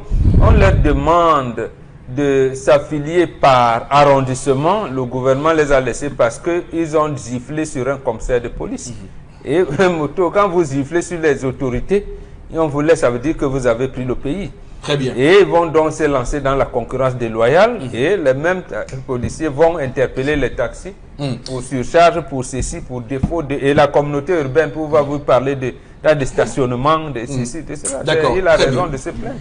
Voilà, on va arrêter là pour interpellation. On va aller savoir, on va aller chercher à savoir ce que pensent les Camerounais des sujets qu'on a développés sur ce plateau. Florazé, c'est à vous. Quelques messages de nos téléspectateurs en contribution. Oui. Alors, par rapport au SMIC, vous voyez, il y a urgence au Cameroun, nous dit notre cher ami Kamara qui réagit. Quand tu donnes de façon urgente quelques billets de francs CFA à l'équipe qui vous reçoit, tu es bien, tu es pris en charge. Vous voyez seulement le loyer et la nourriture avec 36 000 francs. Est-ce que ça peut envoyer les enfants à l'école? Je m'interroge. Est-ce qu'on peut soigner son paludisme? Encore une autre question de notre cher ami Kamara. Autre réaction ce matin par césarienne. Alors, comment par césarienne qui coûte 200 000 francs, en combien d'années doit-on payer sa dette? C'est donné ancien à quelqu'un qui réagit. D'accord. Oui. La colère de Chalamel. Oui, parce qu'on ne peut pas épargner. Non, c'est par rapport c'est par rapport au SMIC à 36 000. On peut pas 200 000. On peut pas. Parce que vous épargnez combien? Vous touchez 36 000. Combien vous épargnez? Si vous épargnez chaque mois 5 000, 10 mois, ça fait 50 000. Donc vous comprenez donc ce que disait le docteur Yves Basson. Oui. Quand vous êtes devant un patient qui ne peut pas payer même la seringue, voilà. Vous êtes obligé pour vous d'enlever l'argent de votre poche. Et maintenant, vous êtes face à une dame qui doit accoucher par césarienne. Elle n'a pas l'argent pour mobiliser l'équipe médicale. Oui. C'est grave, c'est pas supportable ça. Et je pense que les Camerounais l'ont accepté et l'ont intégré. Sinon, ils auraient réagi différemment. Mais malheureusement, on aboie et la caravane passe. Oui, alors, dites-moi, quelle peut être la fierté d'un patron, pour parler peu, d'un patron qui lundi reçoit un de ses employés qui vient lui dire: patron, ma femme vient d'accoucher, on l'a bloqué à l'hôpital pour les factures. Mardi, un autre employé vient voir: patron, on doit opérer mon enfant, j'ai des situations. Mercredi, patron, ça ne va pas, ça ne va vraiment pas. Est-ce que le patron peut être content? Oui, Chalamel, on leur a demandé d'être contents. On leur a demandé de les licencier s'ils ne viennent pas parce qu'il y a beaucoup de demandes qui pleuvent. C'est ça l'orientation du Code du travail de 1992. Ok, on va continuer à lire les messages avec vous, Florazé, sur les différents sujets que nous avons développés sur ce plateau. Oui. Il y a quelqu'un qui a réagi, il dit: si Zidane est revenu, c'est parce qu'on lui, il a été rappelé, donc. Mais il pouvait refuser. Il pouvait refuser. Parce que quand il partait. Il demande quand ce serait quand même du courage qu'il a eu, mon frère. Oui, non, sauf que quand il partait, beaucoup n'étaient pas d'accord qu'il parte, mais il a quand même réussi à outrepasser la volonté des gens. Donc il pouvait encore là outrepasser cette volonté-là. Oui. Alors, il y a des sociétés dans le Grand Nord, avec un SMIC de 32 000 francs, trop loin de 36 000 francs, chaque fois que les inspecteurs du travail passent. La suite, c'est le silence radio. Si tu essaies de revendiquer, la réponse, c'est: il y a des milliers de dossiers en attente. Le pays va mal. On te met la porte. C'est le cas, c'est l'image de la poule déplumée.